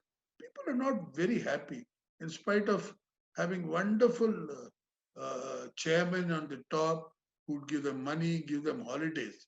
So the chairman called the behavioral architect and said, listen, give me, here is a blank check and said, put whatever amount you want, but please change the mood and patterns of thinking in my office. The architect just wrote an amount of $25 and said, I don't need your millions, and put up a picture of footprints in the desert. I wish I could have shown that photo to you. It's just a blank desert with 4 steps in it. This immediately changed the mood in the office. And everybody said, wow, there is a place where there's no water in the world. We are tired of ships and sea. And all it required was understanding the sociological behavior of people. So to me, this makes a very good allied domain because it's a part of what we do, yet we have to understand their behavior and put yourself in the place of the end user and say, if I was sitting there, what would I do? So from this behavioral pattern, I again come back to the world of Vastu because it is now being practiced by people who are not qualified like us, who just talk about frightening people. They take advantage of people's mind pattern and say, listen, if you don't do this, this will happen. But let's just study it once and understand that the original Vastu Shastra, it's a Shastra, it's a science originated from the science of building with our four directions, the four key elements, earth, water, air, and fire, and putting them together that the right place for the right element would give enough comfort to people. They understood wind directions. They understood placing of openings. Why then do we not translate this with so much of technology available into something that we can use every day and put it as a mandate to every building? The minute you design a building, bring a matrix of Vastu and overlap it on that and see how it conforms to that. Not in terms of placing your toilet in some direction, but in terms of overall wind comfort, overall human entry comfort, overall comfort of people who live and work there. I can go on, but I will confine myself. And I just thought I would slowly bring it to a point where we start looking at history and see the amalgamation of styles which history created. Here is a sample of the palace in my city, Mysore, and which has also been serving as the capital of the kings. Tipu Sultan was involved. So many things have happened. And so I thought, let me take you onto a heritage platform and show you how different styles were blended together. You look at the main palace, you look at the building at the back, you look at the gate, and you find 3, 4 different styles which so blend so well together. Where did this knowledge come? Did our ancient architects, did the people who create this, did they have 3D modeling? Did they have walkthrough images? They conceived all this and then put it together confident that this can be taken forward. A very important allied domain, in my opinion. Okay? And so the Westerners, the history of the Western world makes us believe that our whole built forms in the context of the larger India, which it was, originated from Mahabharata. But I spoke to you about Mansara, the Vedic planner, which was a few thousand years before Mohenjo-daro. So we were very clear. We knew about yesterday. We know what is happening today. So let's put all this to take us to tomorrow. This brings me to my last element. I call it documentation of information. The art of documentation of past and present for the future, a new allied domain in architecture. The world over, we are bemoaning the systematic destruction of our heritage ecosystem and the ozone layers above us. Why have we reached this stage? Why has the world not looked back into history and say that this world existed and allowed human beings to flourish? No SARS, no Corona, because the ancients understood the significance of systems, passed it on from one generation to the other, and understood that nature must be kept in good shape all the time to keep the world alive. Thank you so much.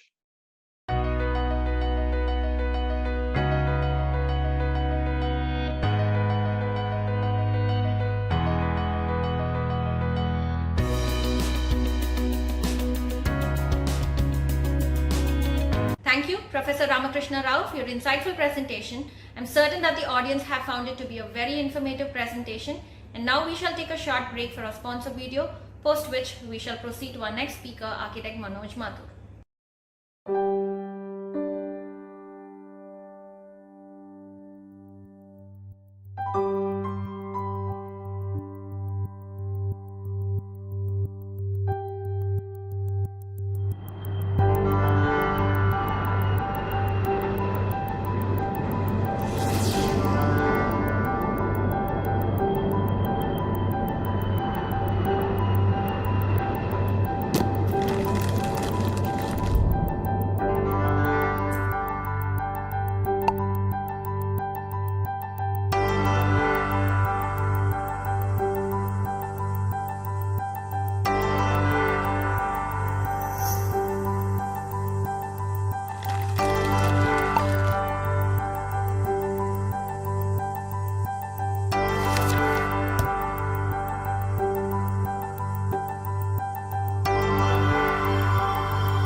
architect Manoj Mathur. Architect Manoj Mathur is a professor of architecture in SPA New Delhi. He graduated from SPA in 1982 and soon after started his practice in the firm Studio Plus. Later, he was the founder and principal of the firm Mathur and Capre Associates, which has a portfolio of important public projects to its credit. He started teaching as a hobby in 1984 and in 1990 he joined as a permanent faculty in SPA, his alma mater, where he headed the Department of Architecture, Industrial Design and Urban Design in various tenures. He is keenly interested in history of architecture as a profession, adaptive reuse and upcycling of buildings, urban health and biophilic design. Besides teaching and practice, he has been doing things like art direction, assistant for the movie Maase Saheb and other such of offbeat pursuits. He is associated with the Modern Asian Architecture Network, India chapter, and presently the Joint Honorary Secretary of the Indian Institute of Architects Northern Chapter, New Delhi, India. Let us now proceed to Architect Manoj Mathur's presentation.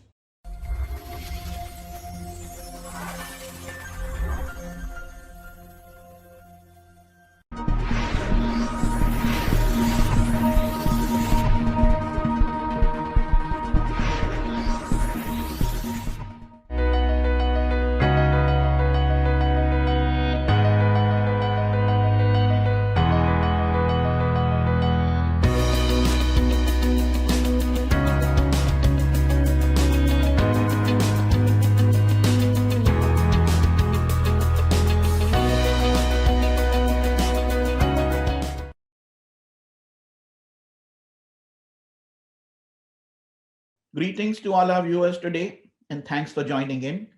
I'm Manoj Mathur, Professor of Architecture at the School of Planning and Architecture, New Delhi, where I have been a student since 1975 and teaching since 1984.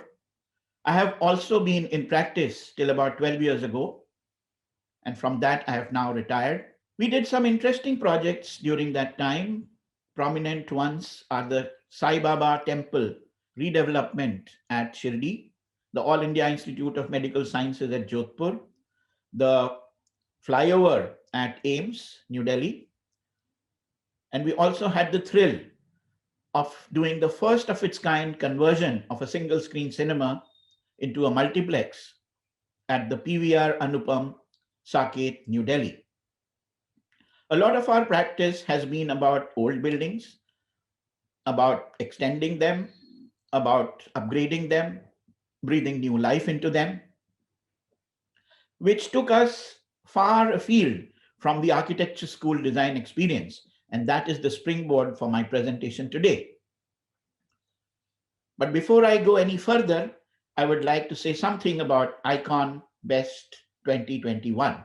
I congratulate the School of Architecture and Interior Design, SRM Institute of Science and Technology, for creating this extraordinary platform of cerebral exchange, gathering ideas from across the world and sharing them with students, with teachers, researchers, professionals, and also the corporate world. This is the first of a series, and I believe this event is going to be the most awaited one in our annual calendar. I'm so proud to be at this podium. I will begin my presentation. Learning to unbuild. There is no play of words here. Quite simply, it is a call to prepare for a task which is the exact opposite of what we think is our core competence. This is an invocation of our survival instinct. We have to learn new tools, new tricks to stay relevant in society, and most importantly, to stop causing unintended harm to the environment. In India today, many buildings built 50 to 60 years ago are near the end of their life, structurally or functionally. They are going to be demolished. They will be replaced with bigger and better buildings sooner or later. I share my thoughts about the way they are pulled down, what are the consequences to the environment, what could be a better alternative, and where do we begin? We saw this happen at the Pragati Maidan, New Delhi, a few years ago, the Hall of Nations was brought down in a matter of minutes. And this was an icon of Make in India architecture.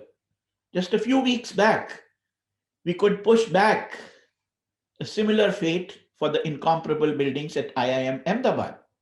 At least for the time being, we have saved them. But we are aiming to be a $5 trillion economy in a very short time. And for that, we will be making and breaking a whole lot more.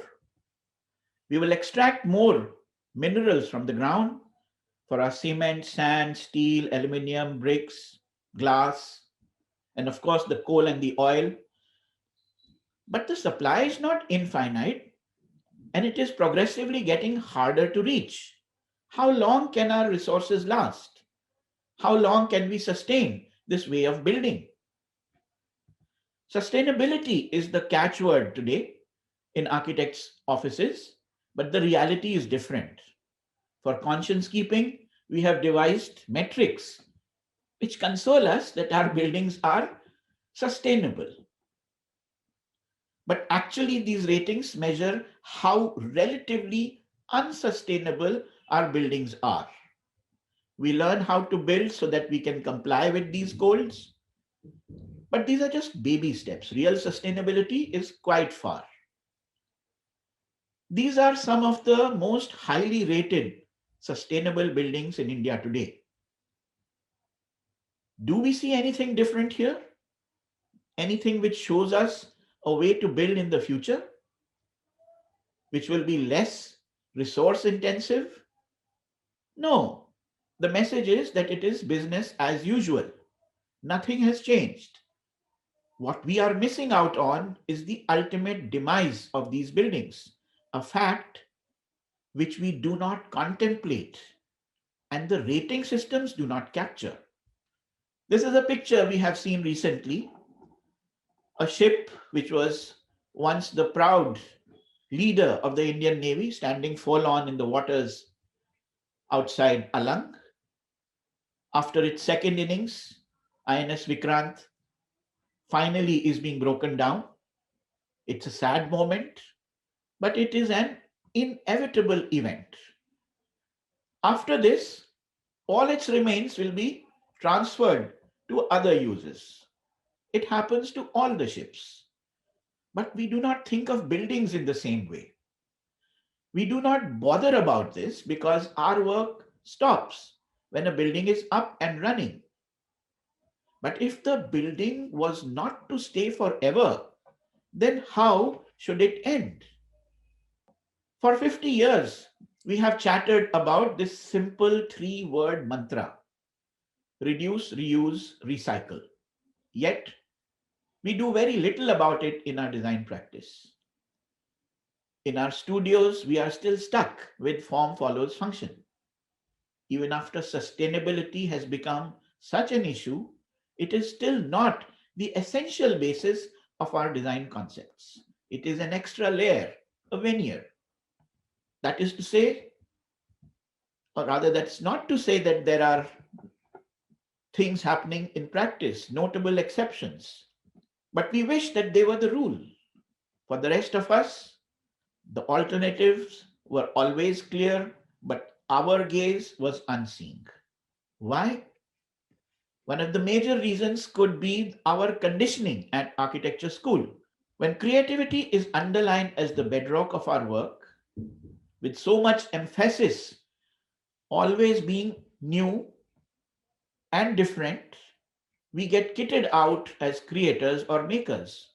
We come to believe that there will be an endless demand for more buildings, waiting for architects to create them. That is what we train for.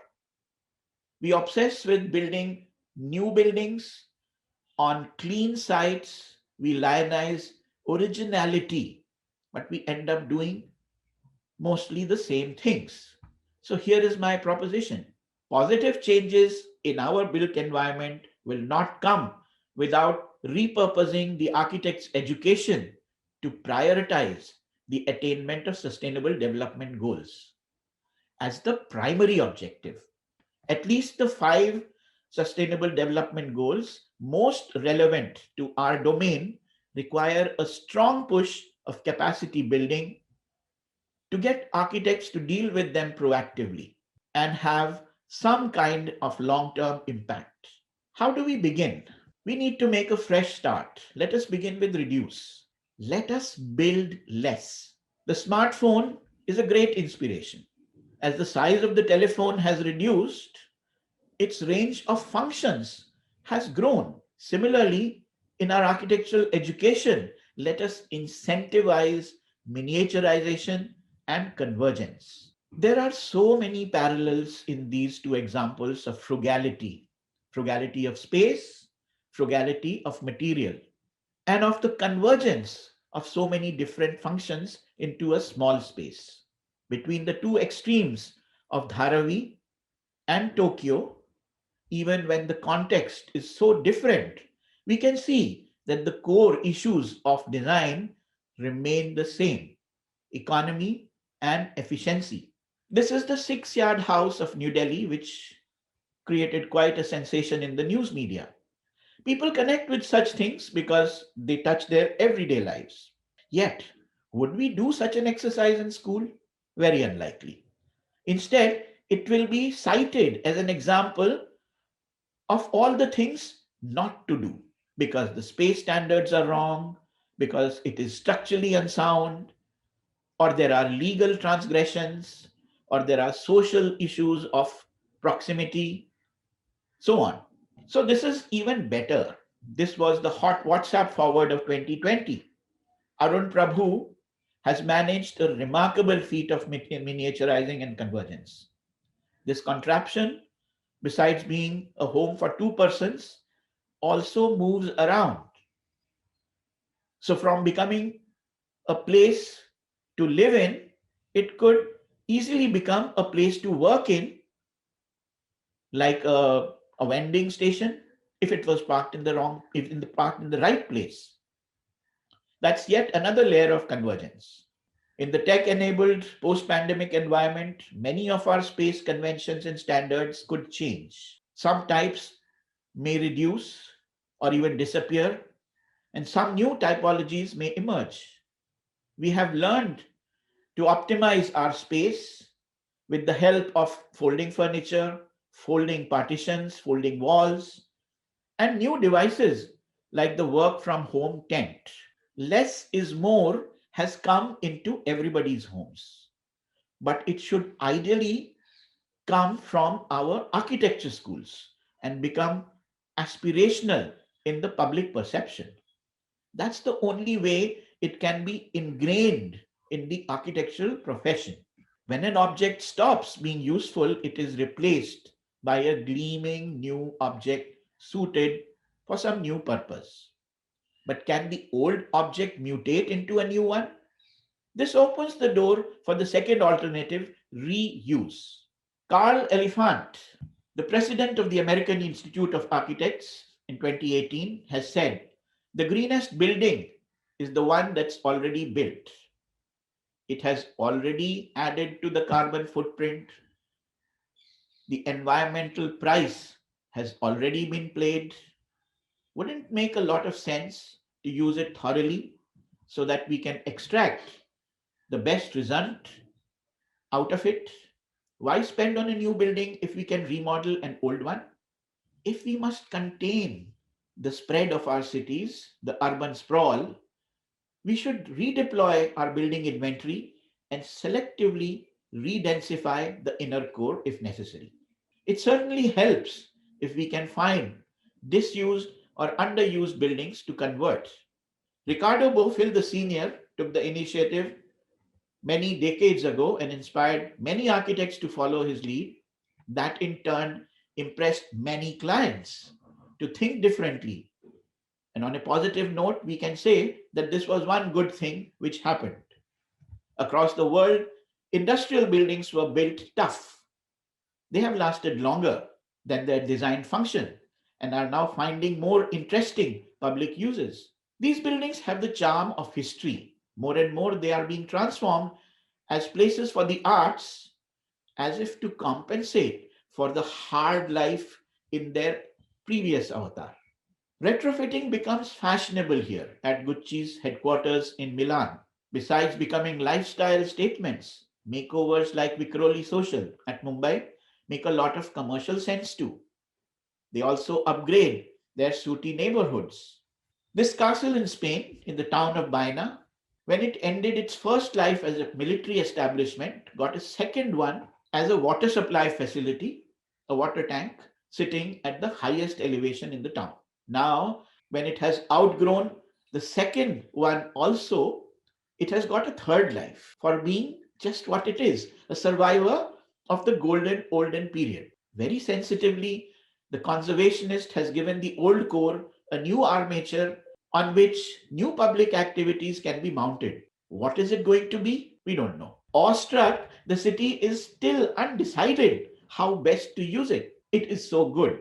As it happens, alteration and addition is a booming business, vertical, at par with new buildings in intensity, if not in value.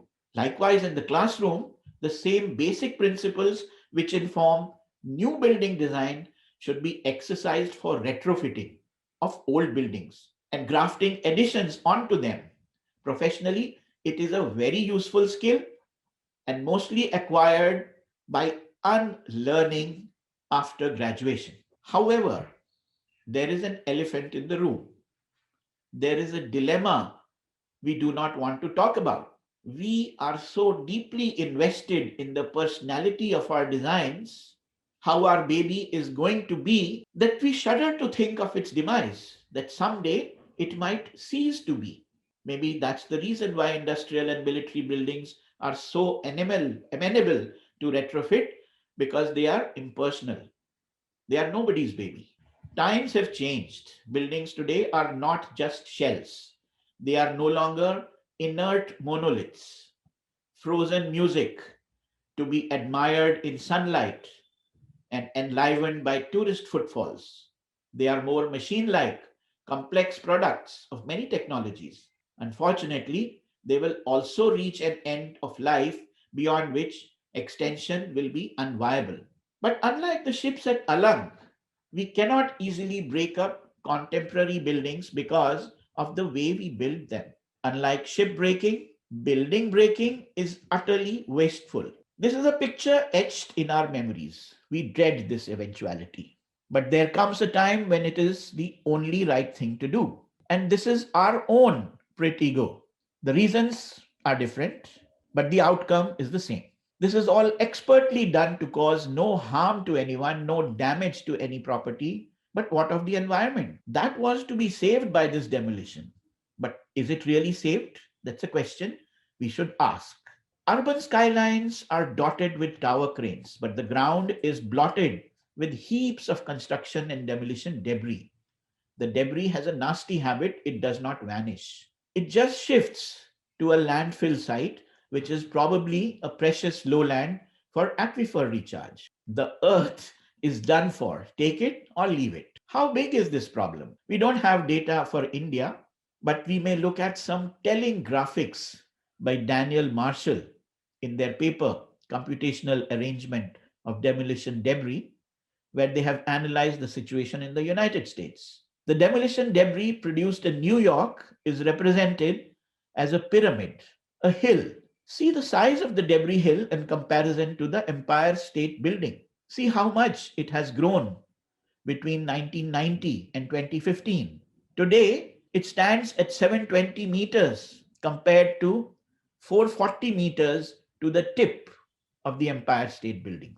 Highlighting the enormity of the problem, the paper also suggests a logistic solution.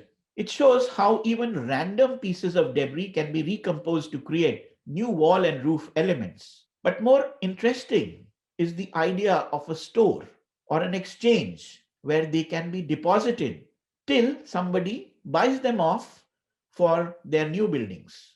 These stores are just like any other retail outlets with fancy lighting and window display, if you may. Sure, it would make a lot more sense to cut the building into standard size rectangular pieces instead of actually breaking it, as we can see with the saw going over this domino house. If thinking of the death of one's baby was difficult. Dismembering its parts and selling them off is unthinkable. But we can disengage from the object and focus on its matter. If a material refuses to die, or it should not be returned to the womb of Mother Earth, then it would be better that it lived on. Let us think of it like an organ bank. At the end of a building's useful life, it may be only that particular assemblage of its parts which may become dysfunctional. The parts themselves may live longer if they are not destroyed by the crude process of demolition. In opting to recycle, our designs can script in the demise of a building and its transition to a new life as a cycle of building and unbuilding. But we carry existential baggage. The problem of unbuilding, nurtured in our design learning, must be proactively, forcefully eased out. If the entire building is not reusable, it can still yield some components which can be reused. But the stigma of second hand will not go away. So what do? This is another alternative. We can crush that building, and with the debris, we can make raw material for absolutely new building parts. Even this could give us tremendous environmental saving with less mining for materials and less energy consumed in converting them into building parts. But what if there was a third way in which we could salvage everything from a dismantled building? Design for disassembly, or DFD, can be a game changer. If incorporated in our design concepts, it can take us across the old versus new divide. Obviously, disassembling a building in an orderly manner to recover all of its parts has much to do with how it is put together in the first place. It is just like Lego bricks. Porta cabins we have been using for a long time. These temporary structures are built and taken down quickly to be moved to a new location and re-erected again. We make them look like they are permanent. But somewhere along the line, we forgot that even permanent structures can be made that way. By itself, it is not a new concept. It is quite ancient, predating the ubiquity of cement mortar. Our magnificent edifices have been created without mortar, with excellent dry joints that speak of the superior craftsmanship and metallurgy that we had in the olden days. Thanks to this, entire temples have been moved piece by piece from one location to another and saved from submergence in dam waters, like at the Sri Sailam Reservoir in Telangana and the Aswan Dam in Egypt. Adam Hardy has conjectured a reconstruction of a temple from only its scattered remains by deciphering the key to fitting and joining the stones, even when it was not a design intent to dismantle this temple or to rebuild it. It has been proved here that it can be put together back again. Such is the inherent simplicity of the technique. This is like eternal sustainability. If our building designs could be embedded in a circular economy, we can use resources for as long as possible, extract the maximum value from them during their useful life, then recover products and regenerate materials at the end of each life cycle. The carbon investment already made in processing them pays back repeatedly when building components can be assembled and disassembled with equal ease to be used in different buildings over time. Let us see what is the state of art today. Some architects are showing the way forward. We aim to be thinking of the next 5 projects these materials could construct while we are designing. So says Anders Lendager of the Lendager Group Copenhagen, who do a lot of work on sustainable architecture. This is one of their examples, the resource rose, Årestaden, Denmark. And you can see how recycled materials have been used to produce wall panels. This is a process fully integrated in their design build approach. Kengo Kuma has spent a lifetime fighting against the tyranny of cement and concrete with alternatives based more on natural materials. This is showcased in the ICU Physical Education Center at Tokyo. This building is made almost entirely of wood, parts joined with nuts and bolts, skillfully concealed with meticulous detailing. It can be taken apart just the way it was put together.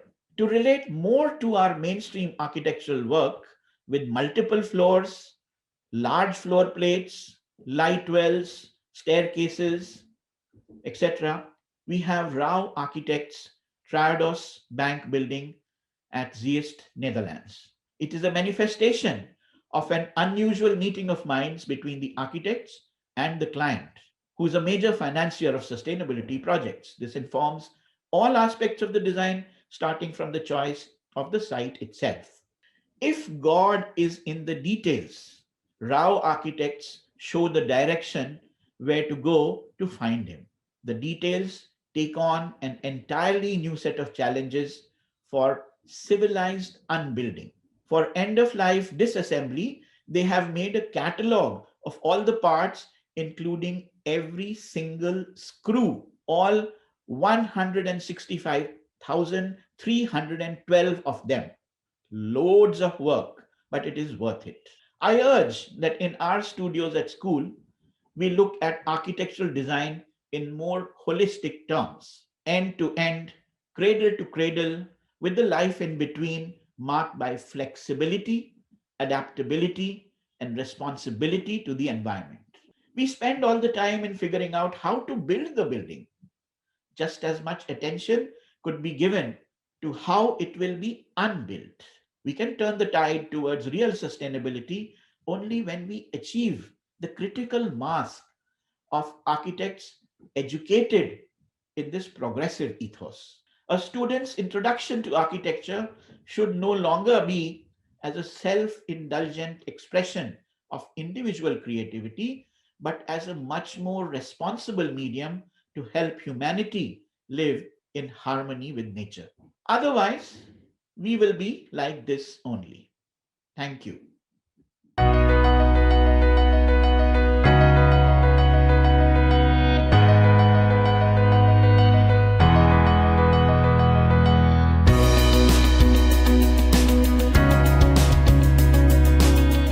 Thank you, Architect Manoj Mathur, for your insightful presentation, and I'm certain that the audience found it to be a very informative presentation.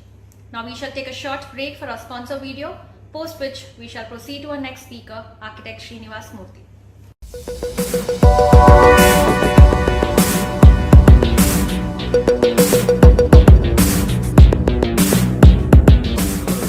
This is Amit, and I am a proprietor of Metro Books, and our firm is a 12-year-old firm located in Delhi, and we have our head office in Delhi, and we have our two branch offices.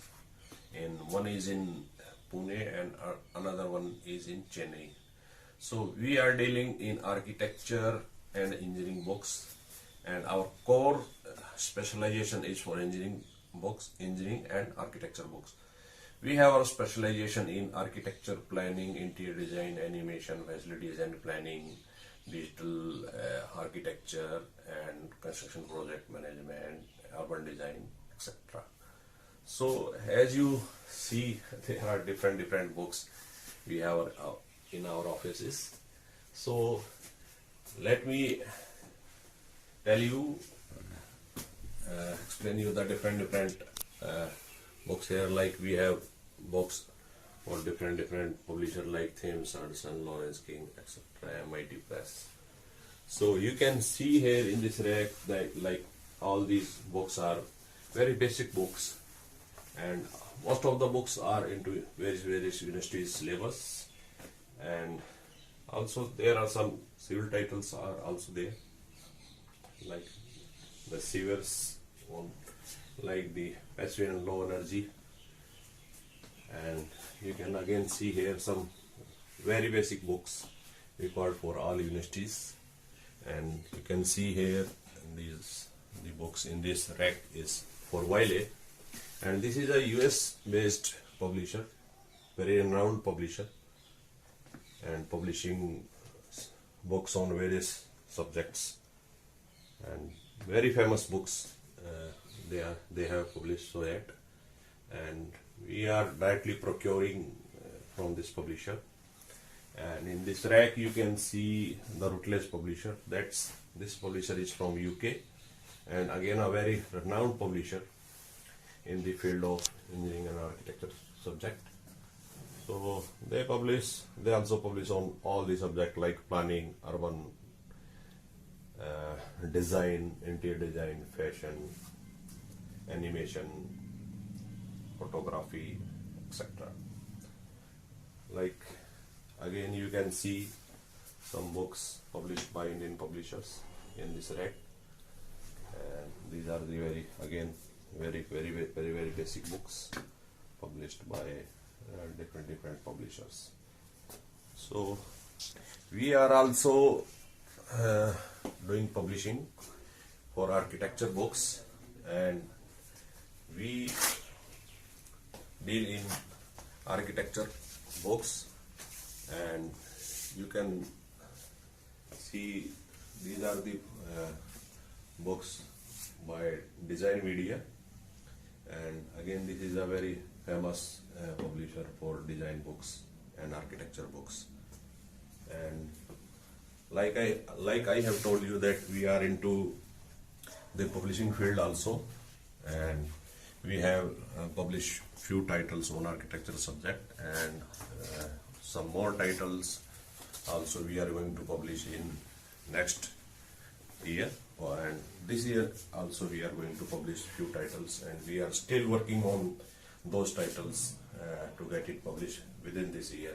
Like one is for planning, and other one is for architecture, and one is for history of architecture. So these are the fields which we are planning this year. And you can see here the books based on design. This is again a very famous publisher for design books, and name of the publisher is Sandpoints. So that's this publisher is from China, and again you can see some more books for Link publishers, and that is again also a US publisher. Again you can see some book published by Actor publisher, and you can see some Archibald books are also there. That's again a very Korean publisher. Again some books are for links for different on housing, digital architecture, on housing, roofs, etc. And here you can see the books for European publishers. So all these books are for European publishers. So these are the books I have just shown you, and we are try to cover each and every subject relating to architecture, especially in publishing also. So that's all from my side. Thank you.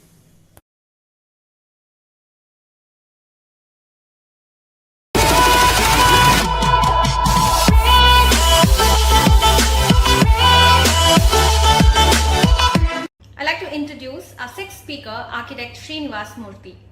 He is a leading architecture and design consultant with a worldwide arena of professional engagement.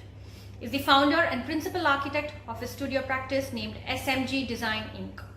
Since its inception in 1992, it has achieved many remarkable milestones, both in professional practice and academic initiatives worldwide in the field of architecture, design, research and documentation and filmmaking. Sriniwas Murthy graduated with a distinction from the School of Planning and Architecture, New Delhi, 1991. SMG Design Inc. has undertaken many prestigious projects in the field of medical and healthcare, museum, design, tourism, corporate and IT infrastructure, master planning of large townships and academic campuses. Popularly known as SMG, he is the founding board member of the World Association of Architectural Organizations, AAO Chicago, a network of like-minded design organizations dedicated to enhancing public dialogue about architecture and design. He is the founding president of Architecture and Design Foundation India, an organization dedicated to spreading awareness about values of good design and architecture in India. Let us now proceed to Architect Sriniwas Murthy presentation.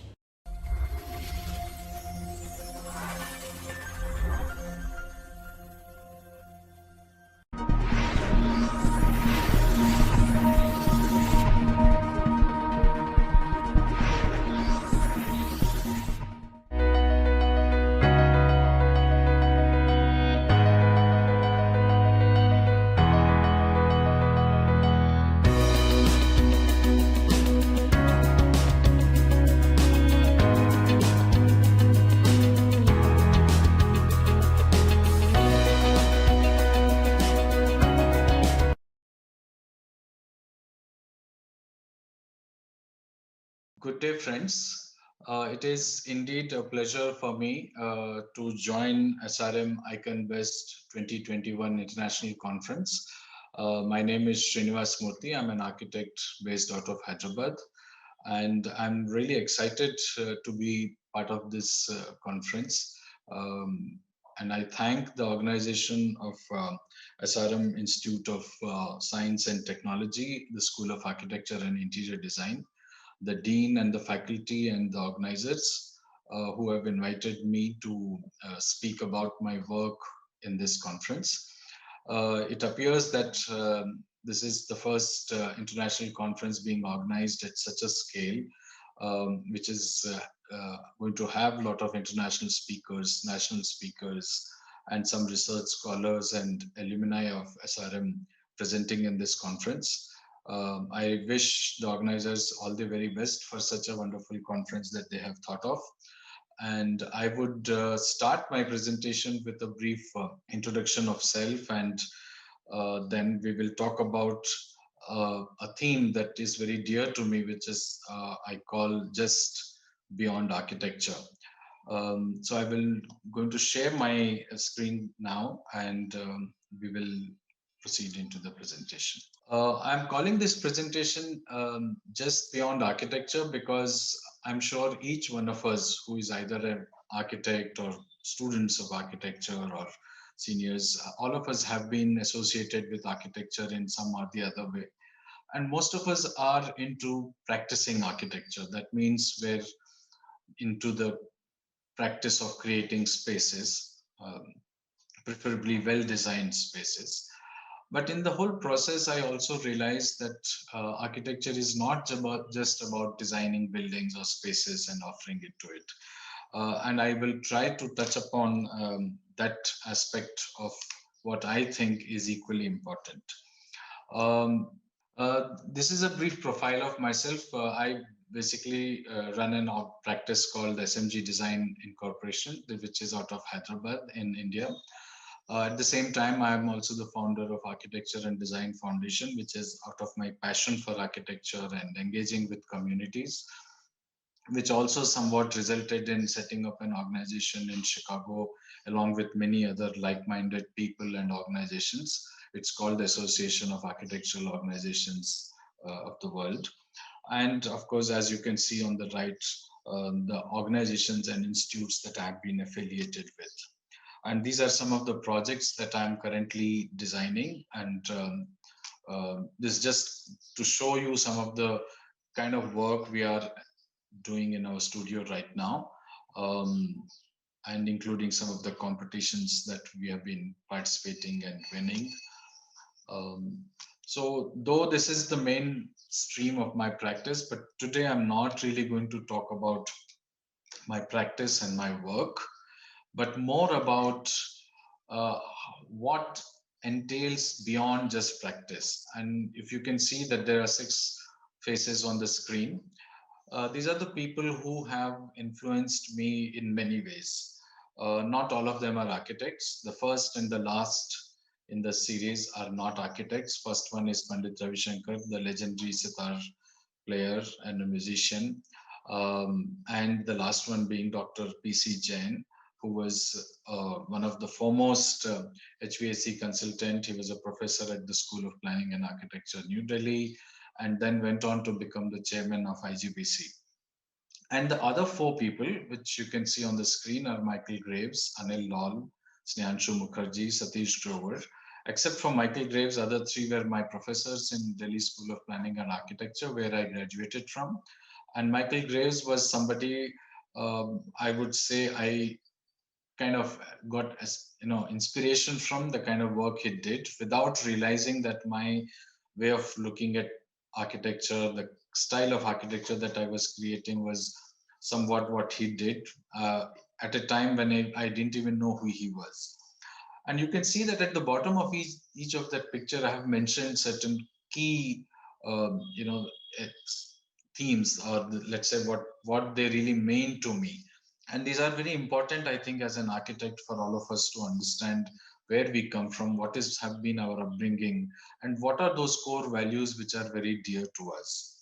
And obviously these people have had a fairly good influence on me, uh, not only in just about architecture, but also the way you look at life, how you conduct yourself in society, and what else do you make out of your practice, and do you really look at architectural practice just as a means to survive and earn your livelihood, or is it something beyond that? And in that context, I thought that in this presentation, I would definitely mention how these people played an important role in my life. Pandit Ravi Shankar, being from the musician, I had the good fortune of being associated with him for long years. And I realized that, there are so many things which you learn otherwise from such great personalities, which become some of those very enduring values of your own life. And in that sense, I think Michael Graves or Dr. P.C. Jain have demonstrated that what it means to go beyond time and contribute, in one's life, which is for the larger good of the society. And I was also very much inspired. It is like my essence of learnings from all these personalities is that if you invest 10% of your time and money in the sense of resources that are at your disposal for your country, for the society, and things which are just beyond you, I'm 100% sure that we will all earn million times more learnings, and enriching our lives. And of course, beyond these six people, then you also, I felt, since you are coming from architectural background, it is my take is that architecture is half as good if the society is not able to understand and appreciate it. No matter you may be one of the greatest designer on this planet, but if your client, if the society, if people at large do not understand and value good design, it may have not achieved that kind of a result which you would have otherwise thought it should. Having said that, these are very basic things which for me to look at architecture and what happens to built environment around us and how does society respond to your engaging with them. And then I always thought that there were many times where you feel little, I wouldn't call it frustrated, but little challenged that, why people don't respond the way you think they should to a building or to a space. Is it there is a problem that we understand how people's response is little difficult or different, or we really design in isolation? And of course, after all this, I have always believed that if these are the challenges that you face, you can also tackle it in another way, that if you feel that this is how everybody else should be, so can you demonstrate that by your own example? And this is where I greatly get inspired by Gandhiji when he says that, even if you make a small little effort on your part, I'm sure it will have some big impact somewhere. The whole essence is that to, put in that effort, put in that, your own effort in trying to make that difference.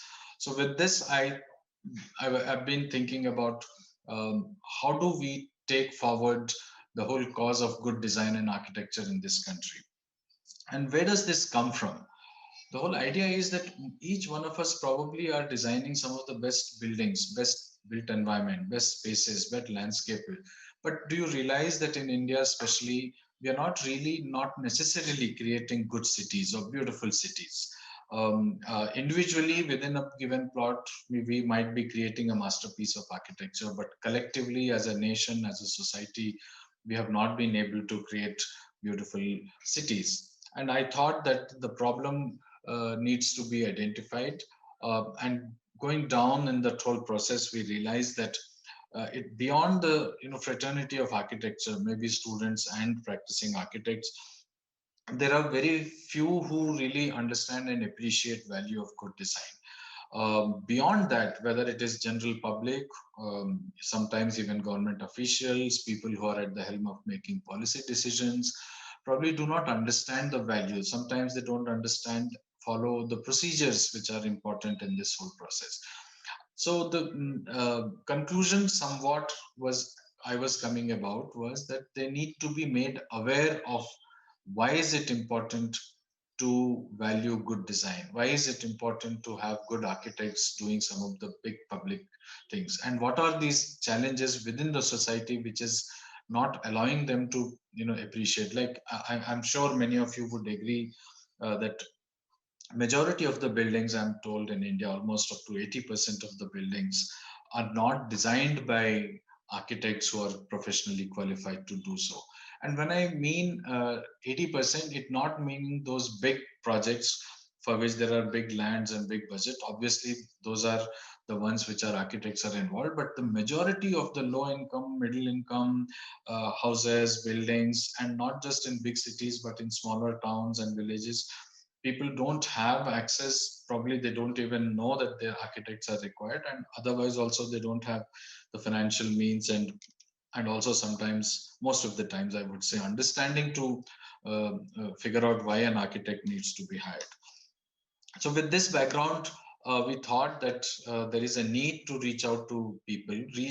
There is a need to reach out to the society at large to make them understand uh, what difference do they make when they participate without much information or concern or appreciation for good design and architecture in the process of creating this built environment. So in with this, I thought that there was a mission which we found, and I also thought that when an architect would try and tell people that yes, good design is important, people would definitely say yes, why not? An architect is expected to say that. It's like a doctor saying why a good hygiene or good health is important.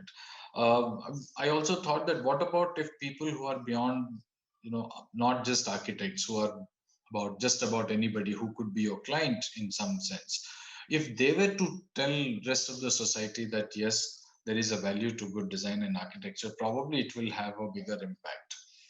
And with that, I started talking to a couple of my friends who was an advocate. One of them is an engineer, business executive, probably a musician, journalist, accountant, and myself as an architect. We got together and started thinking about, why is it important to spread the awareness about good design and architecture. And that was primarily because we thought that the whole concept of aesthetics, somewhere which we call, what looks beautiful, what sounds nice, what looks so serene, and that is something called the concept of aesthetics in one's life. And if that is central to our lives, that is central to our existence, then it is important that we need to create, promote, and enhance this sensitivity in the society so that people understand it better and then probably demand better design and better built environment around them. The whole idea was we would do this to research, document, and enhance, and initiate basically the dialogue amongst people.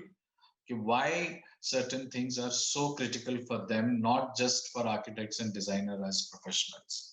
And with this idea, we thought of setting up a foundation, which is the Architecture and Design Foundation of India.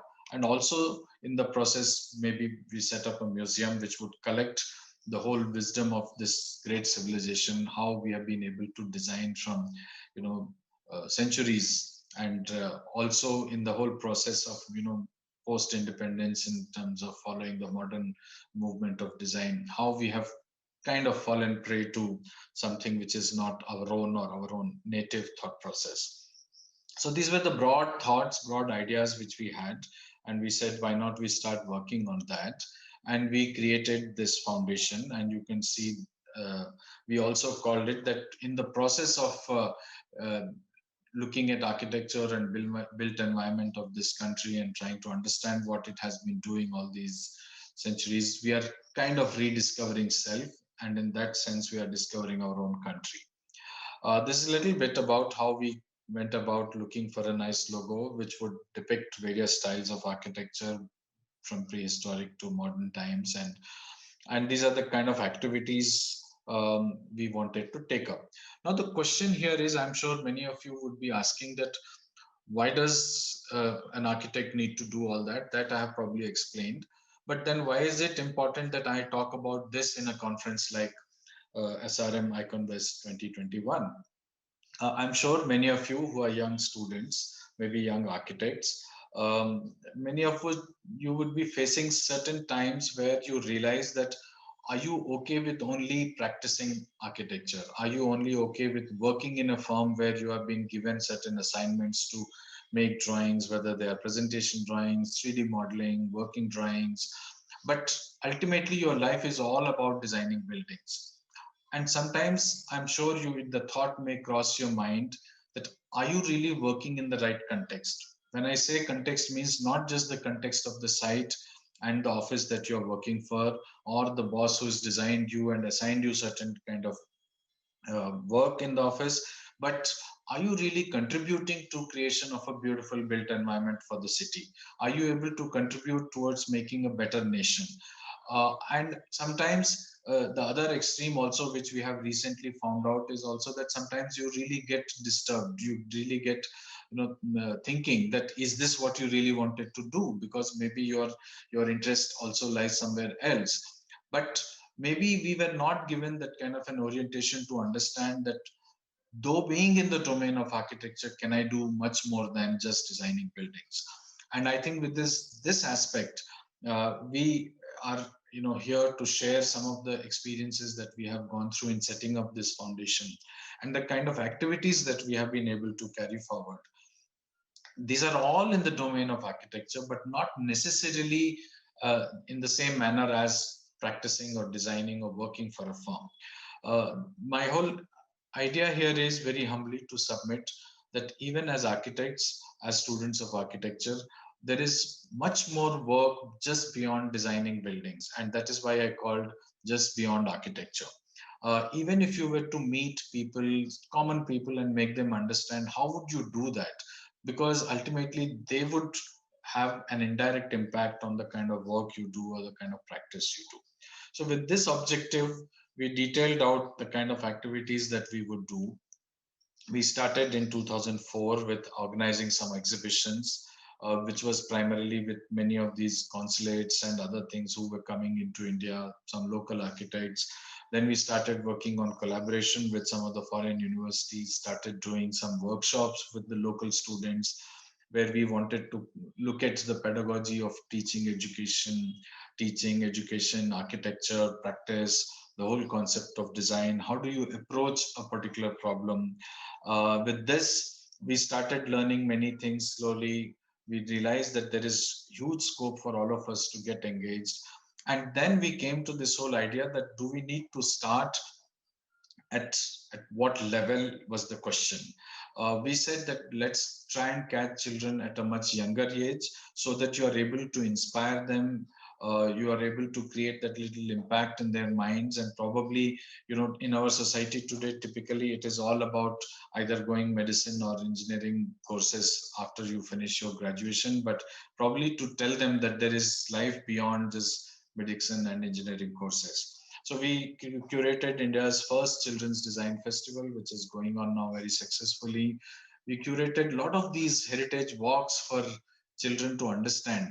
And this is something which is very important to figure out, that in a country like India, almost every small town onwards, right up to big cities, have got numerous heritage buildings because of our rich cultural and historical heritage that we have had.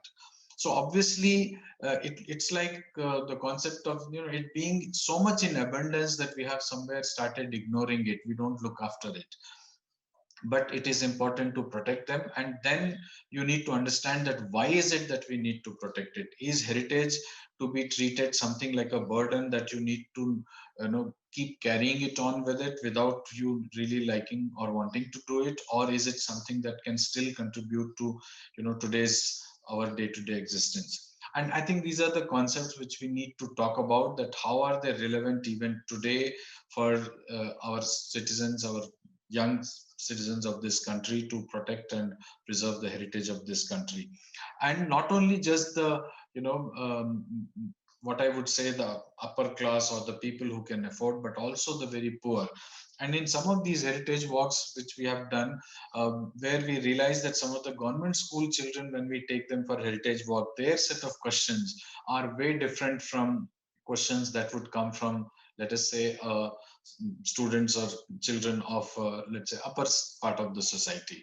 It is very difficult. I mean, I would personally say that I have not yet found an answer to a poor man's kid who goes to a, let's say, an 8th or a 9th standard school in a government school, asking that why do we need to spare these hundreds of acres of heritage properties where the poor don't even have housing to live? I think that is the question which we are trying to address through this awareness campaign as architects, to find an answer that what kind of a development we should be thinking of, what kind of a built environment that we should be creating, how it can be equitable to all parts of the society, not just to some privileged ones.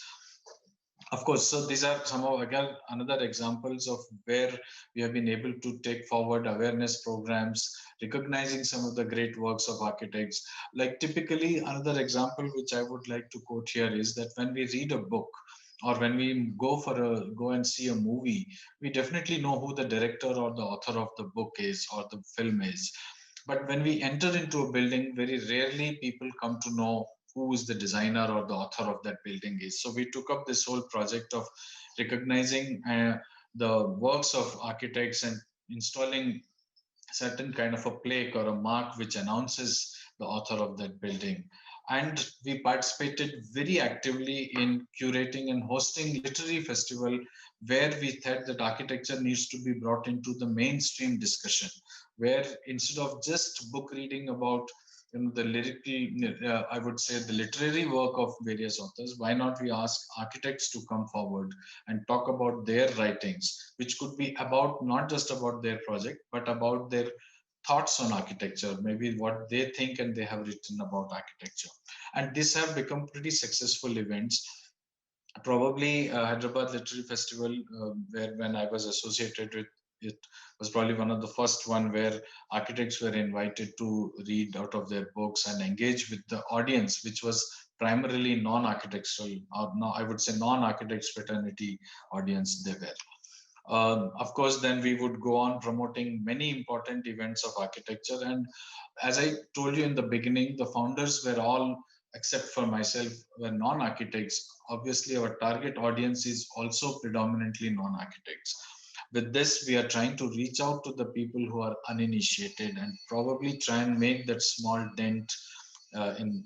And then, in order to reach out to these common people, you need to go into their areas of comfort rather than you inviting them over to your place. And this is like one event, Rahagiri, which is in collaboration with many other organizations, where we wanted to tell the importance of streets and how open spaces in a city should be. Do people really get the kind of open spaces they need to get? If they don't get, can they adopt these streets as open spaces? So you would organize exhibitions, children workshop, play fields temporarily on a street. And this is again part of creating that awareness about, spaces and open spaces in the city. Again, as part of the literary festival and other festivals, we have been curating many such programs which engages with common people. And of course, we would recognize the works of great architects and debate that we would get into. And also, if you look at it, sometimes as a foundation, we take up an assignment just to be the platform where two diverging views can come and meet and discuss without really taking a stand on a particular issue. I think that is very important, because then architects' role in the society is recognized and people feel that yes, there is value to an architect's opinion. They should not be just looked upon as designers for those rich people who can afford millions of rupees and build luxury homes. And then in that process, you curate many of these programs. The one which you are seeing on your screen right now is like your neighborhood mapping. Sometimes we realize that the area where we have been living in, we ourselves don't know the architectural value of that area, whether it is heritage or contemporary, both. So this we called This My City project, where we would document different localities of each of our own city and bring out small publications to do that. And then also you discuss various aspects. What's the relationship between modern and traditional architecture of this country? How do we look at the older generation and the new generation, their own wisdom, understanding of things around them, and how do they contribute in a very informed manner in probably developing a style which could be India's own style of architecture, rather than simply trying to either ape what has been happening in the West or simply following what has been done hundreds of years ago and simply copy paste that today in our context. So these are basically primarily many challenges, many issues that we cover. The whole effort is here to reach out to common people, and also then you work with many other organizations, and with them you collaborate, curate these events, where again you take out subjects, like very specific subjects like what you're seeing on your screen, is that what exactly is green buildings today. We know that there are many organizations who are promoting rating systems where you make your buildings energy efficient, zero carbon footprint, net zero buildings, which are called. But does that mean that the traditional wisdom of Indian architecture is not green? Let's say our vernacular architecture, where does that fit into this whole concept of green building? And we were very lucky and we were very happy to collaborate with the IGBC organization in Hyderabad, and we started working with them and telling them that let's try and recognize what we already have in India, is whether it is green or not, try and understand, assess it. And traditionally we have been told that they are green practices, but can we now assess them in the modern parameters of as if you are assessing your contemporary buildings? And then we decided to do a huge exhibition and a campaign about the traditional wisdom of Indian vernacular architecture and start promoting them. These are some of the exhibitions and documentation work that we did, and these were part of the main conference that every year IGBC hosts, where thousands of people come from across the country to talk about technology issues, rating systems, and they really get surprised, sometimes very happily, I'm sure, to see these very conventional way of building which are absolutely green and probably not rated or gone through this whole rating process. And I think slowly we will pick up from there and establish the fact that our traditional wisdom of making vernacular architecture is as good as contemporary practices of green building. So these are some examples which we have been able to put forward in the public domain. And then, as I said, that you go back to people, take them to different places, involve them in different creative processes. Like we hosted traditionally in January month in Hyderabad and certain parts of the country, people celebrate kite flying. So we said, can we look at that as a creative process and get these kids to come and make kites for themselves in different ways and try and make them understand what is the creative process all about. And it's very, very refreshing and very interesting to see that the kind of questions and inquisitiveness they have, which otherwise for them is quite a challenge to meet an architect or a designer and even think of a kind of a career in this field. And of course, we don't want to be left behind in trying to address some of the contemporary issues during the corona time. We said, how do young kids and architects think about the changing scenario?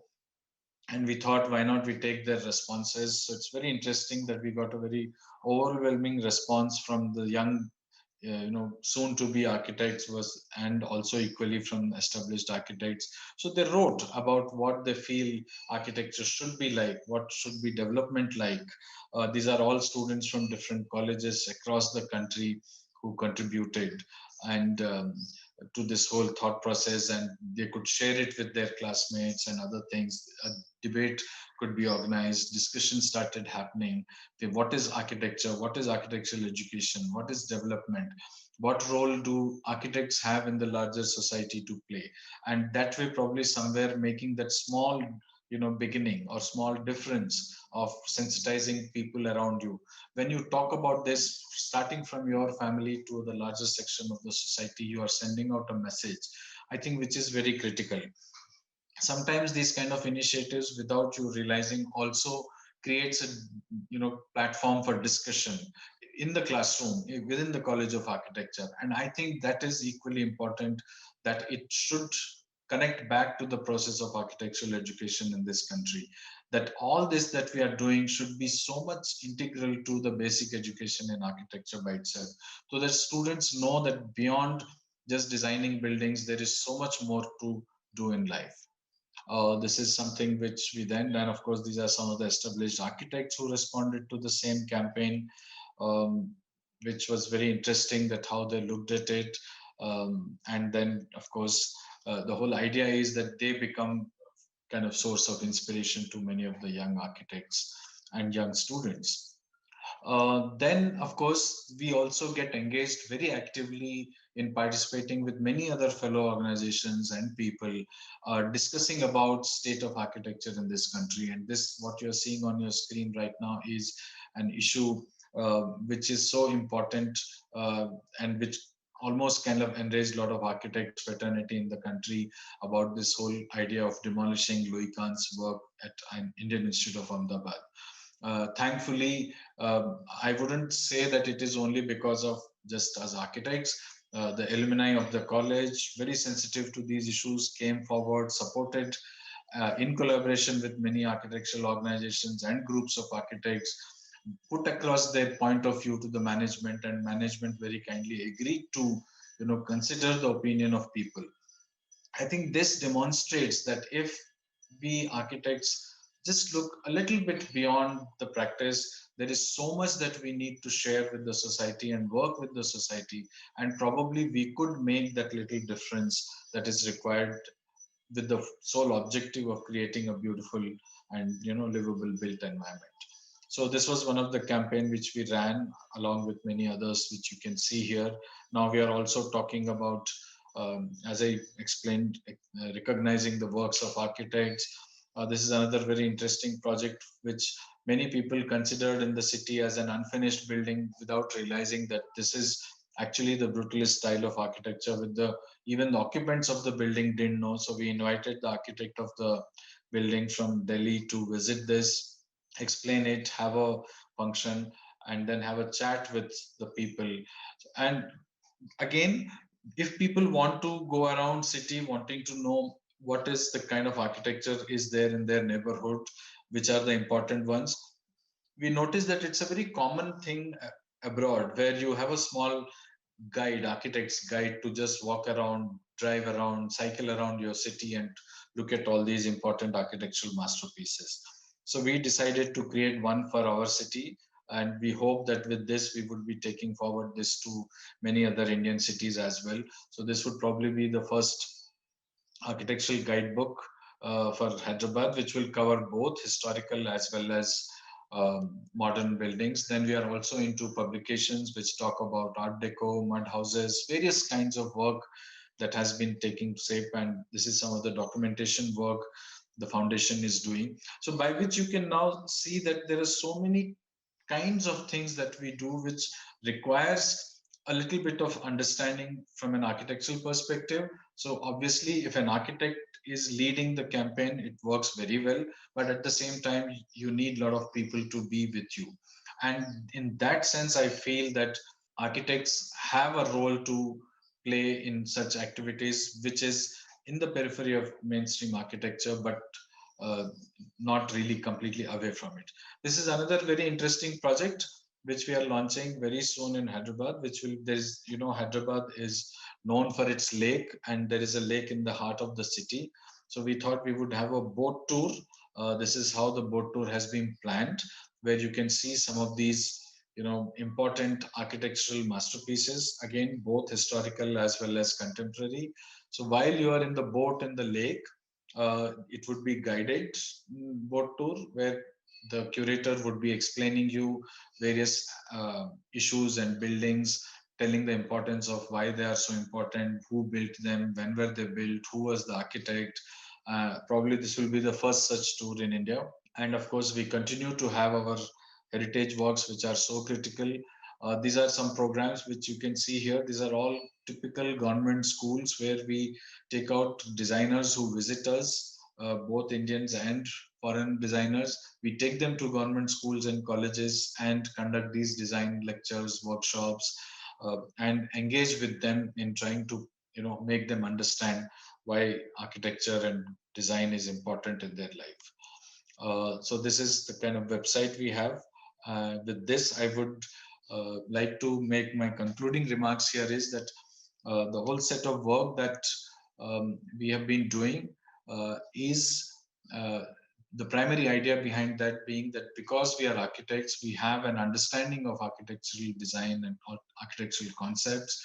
and we understand the value of it, importance of it in the society, I think these kind of works are being done by us in order to reach out to people, to make them part of the process, make them understand why they need to participate in the design process, development of their city, contribute meaningfully, and not just get into some haphazard way of growth and spoiling the whole beauty of built environment.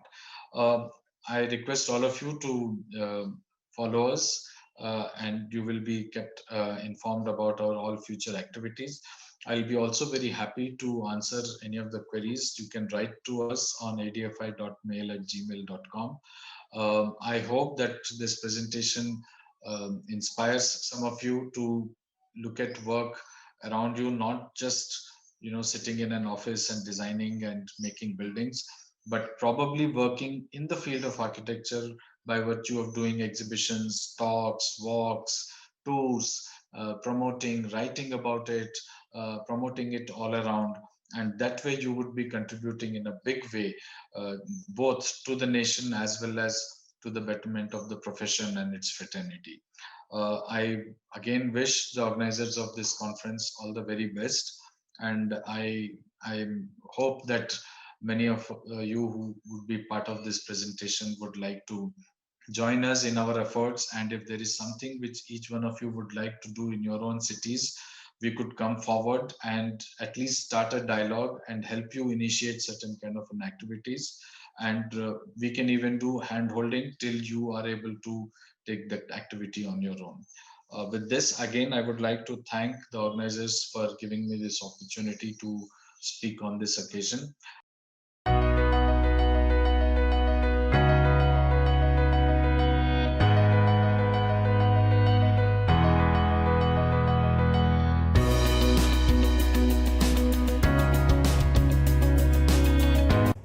Thank you, Architect Srinivas Murthy, for your insightful presentation, and I am certain that the audience have found it to be a very informative presentation.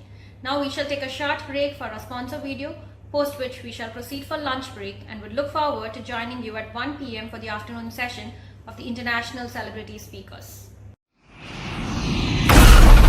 Regular cement takes 28 days to make an airstrip. This one just took 4. Yes, it is the technology of the future, brought to us today by Dalmia Cement.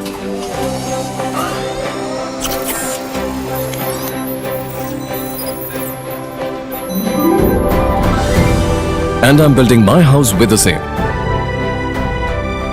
Dalmia Cement. Future today. I'm a forest ranger and I don't allow any interference in the jungles. But this wildlife corridor was needed, so we built it with the world's greenest cement, Dalmia.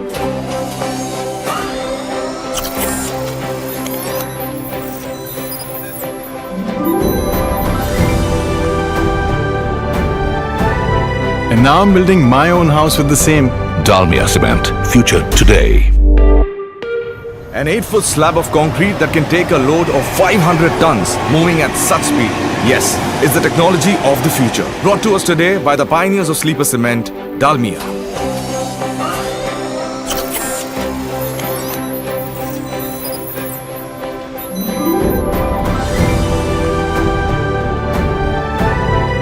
And I'm building my house with the same. Dalmia Cement. Future today.